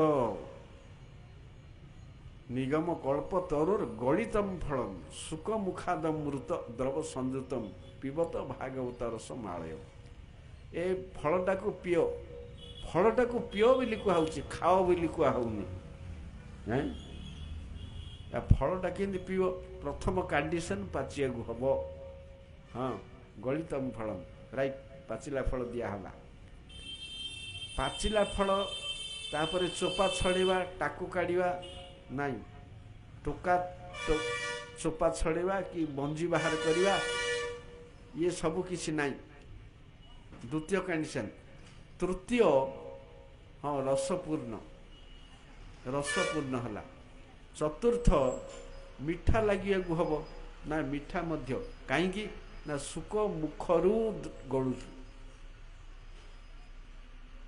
भागवत जमती गछरे कौन सी फल जदि खटा हो आंबिली हो सुक मुनिर सुक पक्षीर जदि लाल थंट बाजिला बोले फल मीठा हो जा घरे शुआ रखी बोले भल शुआ को खुए दो ता अइठा खाइब बोले मीठा हो किंतु गछरे थिले भल आउरी गछरे थिले सुक मुखादम मृतद्रव संयुतम तेणु भागवत को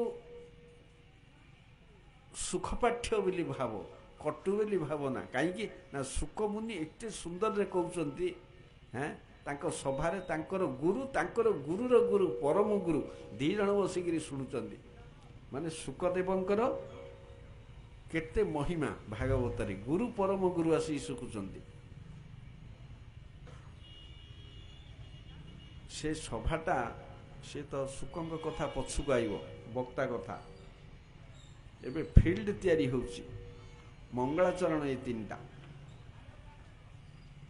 प्रथमे पाचिला फल द्वितीय रे चोपा नाई कि मंजी नाई तृतीय रे रसपूर्ण चतुर्थ रे सुमिष्ट तेणु ताकू पी जाओ आ चोबिया दरकार पड़ियोनी पूरा रसाल हैं किए पीब योग्य किए निर्मत्सर सताम कही निर्मत्सर साधु भावुका रसिका जगत रे जी रसिक आउ जी भावुक ये दी जन भागवत समस्त नहीं जदि पीबार ए योग्यता अच्छी केतिकी पीवा गिलासे कि लोटाटे कि बाल्टीटे कि बेरेलटे कि केते नाई माप नहीं मुहुरुहु 24 घंटा पान कर 365 दिन लाइफ सारा जीवन सारा कहीं ना भागवत टू विद्या किसी ना भागवत टू खाद्य किसी ना भागवत टू ग्रंथ किसी ना ये ऑल इन वन ये ग्रंथ ये सर्वे सर्वा एक छत्रवादी ये ग्रंथ तेणु मुहुरहो रसिका भुवि भावुका श्रीमद् भागवतम प्रमाणम अमलम श्रीमद माने षड ऐश्वर्य पूर्ण भाव बोले ଭାତି ସର୍ବବେଦେଷୁ।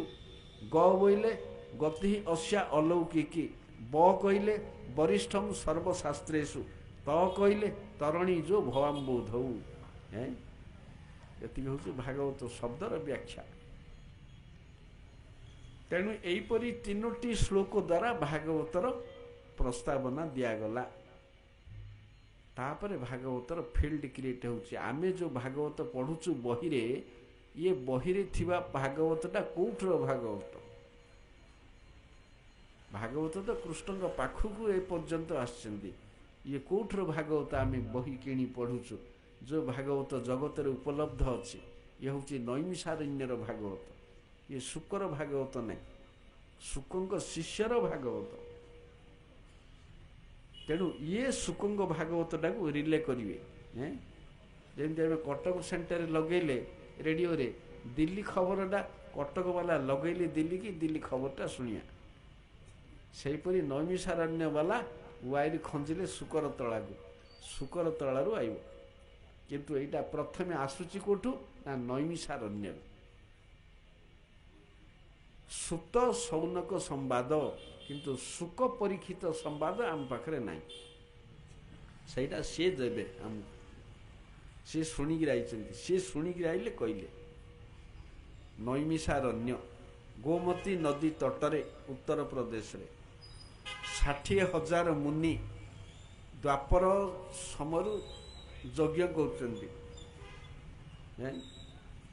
1000 ବର୍ଷ ବ୍ୟାପୀ ଚାଲିବାକୁ ଥିବା ଯଜ୍ଞ କରୁଛନ୍ତି କଳିଯୁଗର ମଙ୍ଗଳ ପାଇଁ। ଯଜ୍ଞ କରି କରି ବିରକ୍ତି ହେଇଗଲେଣି। ଯଜ୍ଞର ଧୂଆଁରେ ଦେହ କଳା ପଡ଼ିବା ଛଡ଼ା କିଛି କାମ ହଉନି, ହବନି କେବେ, ଯଜ୍ଞ ଦ୍ୱାରା କିଛି ହବନି। ଶୁକ ପରୀକ୍ଷିତର କନଫରେନ୍ସ ସରିଯାଇଛି। ତା ଭିତରୁ ଜଣେ ଶ୍ରୋତା ଉଗ୍ର ଶ୍ରବା ଶ୍ରୁତ, ସିଏ ଆଉଛନ୍ତି, ଆନନ୍ଦରେ ନାଚି ନାଚି ଯାଉଛନ୍ତି। ଦିନେ ସକାଳୁ ଏ ନୈମିଷାରଣ୍ୟର ମୁନିମାନେ ବସିକିରି ଆଲୋଚନା କରୁଛନ୍ତି, ତାଙ୍କୁ ଦେଖିଲେ। ହେ ତମେ କୁଆଡ଼େ ଯାଉଛ? ଏତେ ଆନନ୍ଦରେ ନାଚି ନାଚି ଯାଉଛ, ଇଆଡ଼େ ଆସ, ଇଆଡ଼େ ଆସ। ତାଙ୍କୁ ଚେୟାରମ୍ୟାନ୍ ସଭାପତି ଆସନ ଦେଲେ। ଏବେ ଆପଣ କେଉଁଠୁ ଆଇଲେ? ନା ଶୁକ ପରୀକ୍ଷିତ ସଭାରୁ ଭାଗବତ ଶୁଣିକିରି ଆନନ୍ଦରେ ଆଉଛି।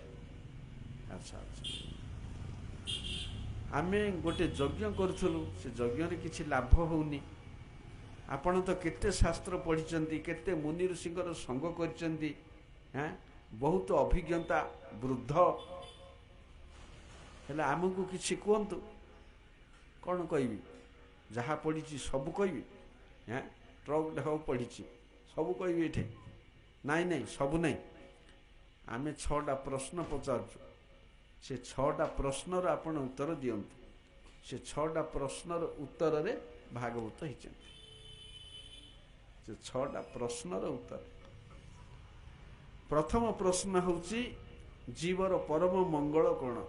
ଦ୍ୱିତୀୟ ପ୍ରଶ୍ନ ହେଉଛି ଆତ୍ମା କାହା ଦ୍ୱାରା ଶାନ୍ତି ପାଏ? ତୃତୀୟ ପ୍ରଶ୍ନ ହେଉଛି କୃଷ୍ଣ କାହିଁକି ଦେବକୀଙ୍କ ଠାରୁ ଜନ୍ମ ନେଲେ? ଚତୁର୍ଥ ପ୍ରଶ୍ନ ହେଉଛି କୃଷ୍ଣଙ୍କର ଆଉ କି କି ଲୀଳା ଅଛି? ପଞ୍ଚମ ପ୍ରଶ୍ନ ହେଉଛି କୃଷ୍ଣଙ୍କର କେତେ ଅବତାର ଅଛି? 6 ନମ୍ବର ପ୍ରଶ୍ନ ହେଉଛି କୃଷ୍ଣ ନିଜ ଧାମକୁ ଯିବା ପରେ ଧର୍ମ କାହାର ଶରଣ ନେଲେ? ଏ 6ଟା ପ୍ରଶ୍ନରୁ ଭାଗବତ ହେଇଛି। ତେଣୁ ଇଏ 6ଟା ପ୍ରଶ୍ନର ସେ ଉତ୍ତର ଦେବାକୁ ବର୍ତ୍ତମାନ ଆରମ୍ଭ ସେ କଲେ। ଯେ ଏଇଟା ପ୍ରଥମ ଅଧ୍ୟାୟ। ଦ୍ୱିତୀୟ ଅଧ୍ୟାୟରେ ତାଙ୍କର ଗୁରୁକୁ ସ୍ତବ କଲେ। ତାଙ୍କର ଗୁରୁ କିଏ? ନା ଶୁକଦେବ ଗୋସ୍ୱାମୀ। ଜଂ ପ୍ରବଜନ୍ତ ମନୁପେତ ମପେତ୍ୟ କୃତ୍ୱଂ ଦ୍ୱୈପାୟନ ବିରହ କାତର ଆଜୁହାବ ପୁତ୍ରେତି ତନ୍ମୟତୟା ତର୍ୱୋଭିନେଦୁ ସ୍ତଂ ସର୍ବଭୂତ ହୃଦୟ ମୁନିମାନ ତସ୍ମି। କାହାକୁ କଲେ? ଶୁକଦେବଙ୍କୁ। କିଏ ସିଏ? ନା ଯିଏ ଜନ୍ମ ହେବା ମାତ୍ରେ କୌଣସି ସଂସ୍କାର ନ ହଉଣୁ ଘର ଛାଡ଼ି ପଳେଇଛନ୍ତି। ଆମର କେତେ ଗୁଡ଼ିଏ ସଂସ୍କାର। ଜୀବ ଗର୍ଭକୁ ଆସିବା ପୂର୍ବରୁ ଗର୍ଭକୁ ପବିତ୍ର କରାହୁଏ, ସଫା କରାହୁଏ। ତା ନାଁ ହେଉଛି ଗର୍ଭାଧାନ ସଂସ୍କାର। ସେ ସଂସ୍କାର ନାହିଁ କଳିକାଳରେ। ଜନ୍ମ ହେଲା ମାତ୍ରେ ଜାତକର୍ମ ସଂସ୍କାର, ଅନ୍ନପ୍ରାଶନ ସଂସ୍କାର, ବିବାହ, ସେ ଅନ୍त्यେଷ୍ଟି କ୍ରିୟା, ସେ ହଜାରେ ସଂସ୍କାର ଅଛି। ଯାହାର କିଛି ସଂସ୍କାର ନାହିଁ, ମୂଳରୁ ଏକା ନାହିଁ, ଏପରିକି ଗର୍ଭାଧାନ ମଧ୍ୟ ନାହିଁ, କେହି ଜାଣିନାହାନ୍ତି ଯେ ଇଏ ଗର୍ଭକୁ ଆସିବ ବୋଲି ମଧ୍ୟ। ଗର୍ଭାଧାନ ସଂସ୍କାର ମଧ୍ୟ ନାହିଁ। ଆଉ ଯାହାଙ୍କର ପଛରେ ତାଙ୍କର ପିତା ବ୍ୟାକୁଳତାର ସହିତ ହେ ପୁତ୍ର ହେ ପୁତ୍ର ହେ ପୁତ୍ର ବୋଲି ଗୋଡ଼େଇଛନ୍ତି, ଗୋଡ଼େଇଲେ ବଣର ବୃକ୍ଷମାନେ ସିନା ପ୍ରତିଧ୍ୱନି ପୁତ୍ର ପୁତ୍ର ପୁତ୍ର ପୁତ୍ର ପୁତ୍ର ଦେଉଛନ୍ତି, କିନ୍ତୁ ସିଏ କୌଣସି ଉତ୍ତର ଦେଉନାହାନ୍ତି। ଏହିପରି ସବୁ ହୃଦୟରେ ସର୍ବଭୂତ ସ୍ଥିତ, ସବୁ ହୃଦୟ ସ୍ଥିତ ଅବସ୍ଥିତ ମୁନିଙ୍କୁ ମୁଁ ପ୍ରଣାମ କରୁଛି, ଯେ ସବୁ ଶାସ୍ତ୍ରର ସାର ଜାଣନ୍ତି। ଅକୁଣ୍ଠ ମେଧସ, ଯାହାର ମେଧା ଶକ୍ତି ଅକୁଣ୍ଠ, ଯାହା ପଚାରିଲେ ଉତ୍ତର ଦେଇପାରିବେ, ଏପରି ସିଏ ଅକୁଣ୍ଠ ମେଧସ। ହେଲେ ଏଇ ଶୁକଦେବଙ୍କ ପଛରେ ସିଏ ଗୋଡ଼େଇଥିଲେ, ଯିଏକି ଜନ୍ମ ହେବା ମାତ୍ରେ ଗୃହ ତ୍ୟାଗ କରି ଚାଲି ଯାଇଥିଲେ। 12 ବର୍ଷ ତାଙ୍କର ମାତାଙ୍କର ଗର୍ଭରେ ରହିକି ମଧ୍ୟ, କିନ୍ତୁ ତାଙ୍କୁ ପାଇଲେ ନାହିଁ। ତାପରେ ପୁଣି ବୁଲି ବୁଲି ଆସି ଭାଗବତ ଶ୍ରବଣ କଲେ। ହେଲେ ସିଏ ତ ଶ୍ରବଣ କଲେ ପରର କଥା, ଇଏ 6ଟା ପ୍ରଶ୍ନରୁ ଉତ୍ତର ଦେବାକୁ ଆରମ୍ଭ କଲେ। ଏ 6ଟା ପ୍ରଶ୍ନର ସଂକ୍ଷିପ୍ତ ଉତ୍ତର କରିକିରି ବନ୍ଦ କରିଦେବା। କେତେ ଟାଇମ୍ ହେଲାଣି? ପ୍ରଥମ ପ୍ରଶ୍ନର ଉତ୍ତର ଦେଲେ, ଜୀବର ପରମ ମଙ୍ଗଳ କ'ଣ? ଯାଠୁ ମଙ୍ଗଳ ନାହିଁ। ଜୀବର ପରମ ମଙ୍ଗଳ ହେଉଛି ଭଗବାନଙ୍କର ସେବା କରିବା, ପରମ ମଙ୍ଗଳ। ଭାଗବତ ଯାହା କହିବେ ତାହା। ସବୈ ପୁଂସା ପରୋଧର୍ମ ଯତ ଭକ୍ତିର ଅଧ୍ୟକ୍ଷ, ଯେ ଅହେତୁକି ଅପ୍ରତିହତା ଜୟାତ୍ମା ସୁପ୍ରସିଦ୍ଧତି। ଜୀବର ପରମ ମଙ୍ଗଳ ହେଉଛି ହରିଙ୍କର ଉପାସନା, ତାଠୁ ବଡ଼ କୌଣସି ନାହିଁ। କାହାର ପୂଜା ନାହିଁ, ଆଗ ଭଗବାନଙ୍କର ପୂଜା। ପଦ୍ମ ପୁରାଣରେ ଶିବ କହୁଛନ୍ତି, ଆରାଧନାନାଂ ସର୍ବେଷାଂ ବିଷ୍ଣୁର ଆରାଧନଂ ପରମ। ଜଗତରେ ଯେତେ ସେବା ପୂଜା ଆରାଧନା ହେଇଛି, ସବୁଠୁ ଅଧିକ ହେଉଛି ବିଷ୍ଣୁ ସେବା। ତସ୍ମାତ୍ ପରତରଂ ଦେବୀ ତଦିୟାନାଂ ସମାର୍ଚ୍ଚନମ୍, ତାଠୁ ବଡ଼ ତାଙ୍କ ଭକ୍ତର ସେବା। ଆଉ କିଛି ସେବା କରିବାକୁ ନାହିଁ, କୁହାହେଇନି। ବିଷ୍ଣୁ ବୈଷ୍ଣବ ଦୁଇଟା ସେବା କେବଳ। ଆଉ କିଏ ହେଲେ ସବୁ ସେବକ, ସେବ୍ୟ ଆଉ କିଏ ନାହିଁ। ତେଣୁ ପ୍ରଥମ ଜୀବର ସବୁଠୁ ବଡ଼ ମଙ୍ଗଳ ହେଉଛି ହରିଙ୍କର ସେବା। ଦ୍ୱିତୀୟ କୁହାହେଉଛି ଆତ୍ମା କିପରି ଶାନ୍ତି ଲାଭ କରେ, ପ୍ରସନ୍ନ ହୁଏ, ନା ତା ଦ୍ୱାରା ଆଗା ହେବ। ଗୋଟିଏ ଦିଟାକ ପ୍ରଶ୍ନର ଗୋଟିଏ ଉତ୍ତର, ହରି ସେବାରେ ଆତ୍ମା ଶାନ୍ତି ହେବ। ଆଉ ଆତ୍ମା କୌଣସିରେ ହେବନି, କର୍ମ ଜ୍ଞାନ ଯୋଗରେ ହେବନି ଆତ୍ମା। ତୃତୀୟ ଭଗବାନ କୃଷ୍ଣଙ୍କର ଲୀଳା ଅବତାର, ସେଗୁଡ଼ା ସବୁ କହିବେ। ତାପରେ ଷଷ୍ଠ ପ୍ରଶ୍ନ ହେଲା, ଭଗବାନ କୃଷ୍ଣ ନିଜ ଧାମକୁ ଯିବା ପରେ ଧର୍ମ କାହାର ଶରଣ ନେଲେ, ନା ଭାଗବତଙ୍କର ଶରଣ ନେଲେ।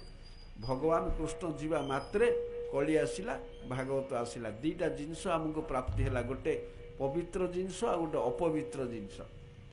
ଅପବିତ୍ର, ଅମଙ୍ଗଳ, ଅଶୁଭ, କଳି, ତା ସହିତ ସାଙ୍ଗେ ସାଙ୍ଗେ କୃଷ୍ଣଙ୍କର ଅଭିନ୍ନ ମୂର୍ତ୍ତି ଭାଗବତ ଆଇଲେ। କୃଷ୍ଣ ସ୍ୱଧାମ ପଗତେ ଧର୍ମଜ୍ଞାନାଦିଭି ସହ କଳୌ ନଷ୍ଟ ଦୃଶ୍ୟମ୍ ଏତ ପୁରାଣ ଅର୍କ ଅଧୁନା ଉଦିତ। କୃଷ୍ଣ ନିଜ ଧାମକୁ ଯିବା ପରେ ଅଜ୍ଞାନ ଅନ୍ଧକାରଗ୍ରସ୍ତ କଳିଯୁଗର ଯାହାର ନଷ୍ଟ ଦୃଷ୍ଟି ସମ୍ପନ୍ନ, ତାଙ୍କୁ ଆଲୋକ ଦେବା ପାଇଁ ଭାଗବତ ରୂପୀ ସୂର୍ଯ୍ୟ ଉଦୟ ହେଲେ। ତେଣୁ ସୂର୍ଯ୍ୟ ସହିତ ତୁଳନା କରାହେଇଛି। ସୂର୍ଯ୍ୟଠୁ ଅଧିକ ଆଲୋକ କାହାର ନାହିଁ। ସକାଳେ ସୂର୍ଯ୍ୟ ଉଦୟ ହେବା ମାତ୍ରେ ରାତିରେ ଆକାଶରେ ଯାହା ଦେଖିଥିଲ ଗଲା ସବୁ। ସେମିତି ଭାଗବତ ପ୍ରକଟ ନହେଲା ପର୍ଯ୍ୟନ୍ତ ଅନ୍ୟ ଶାସ୍ତ୍ରଙ୍କର କିଛି କିଛି ଭୂମିକା ଥାଏ। ଭାଗବତ ଉଦୟ ହେଲା ମାତ୍ରେ ସବୁ ଏକ୍ସପାଇରି, କିଛି ଆଉ କାମ ଦେବନି। ଆଉ କୌଣସି ଶାସ୍ତ୍ରର ମୂଲ୍ୟ ନାହିଁ। କାହିଁକି ନା ଭାଗବତ ପରିପୂର୍ଣ୍ଣ ଗ୍ରନ୍ଥ। ଏ ଗୋଟେ ଗ୍ରନ୍ଥରେ A to Z ସବୁ ଜାଗା ଅଛି। ହେଲେ ଇଏ ଭାଗବତ ବ୍ୟାସଦେବ ଲେଖିଲେ।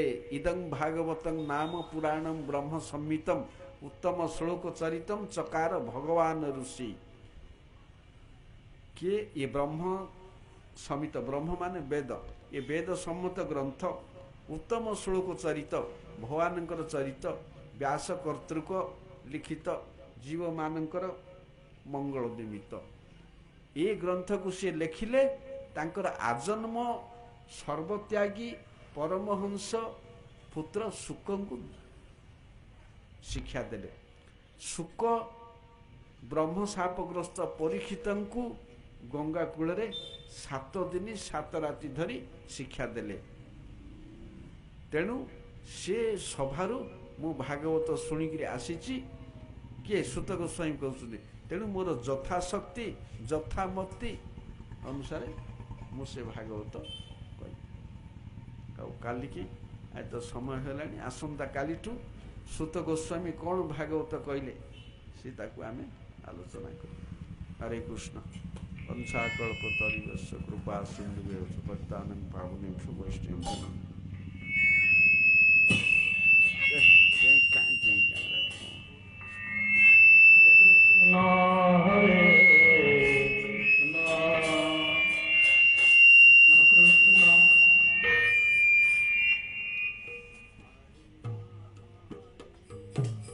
पड़ी आइला बरा राम राम हरे कृष्ण हरे कृष्ण कृष्ण कृष्ण हरे हरे राम राम राम हरे हरे कृष्ण कृष्ण कृष्ण हरे हरे हरे राम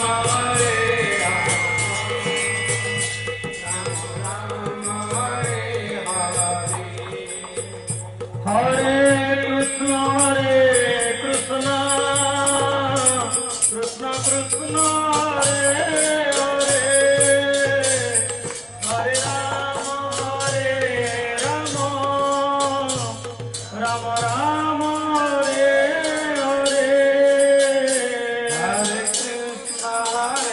कृष्ण कृष्ण कृष्ण हरे हरे हरे राम राम राम हरे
गोपीनाथ मदन मोहन जीव की सिद्धेश्वर महादेव की जय निकल्ला प्रविष्ट विष्णुपाद अष्टोत्तर शत श्रीमद् भक्ति वैभव पुरी गोस्वामी गुरु महाराज की जय जगत गुरु भक्ति सिद्धांत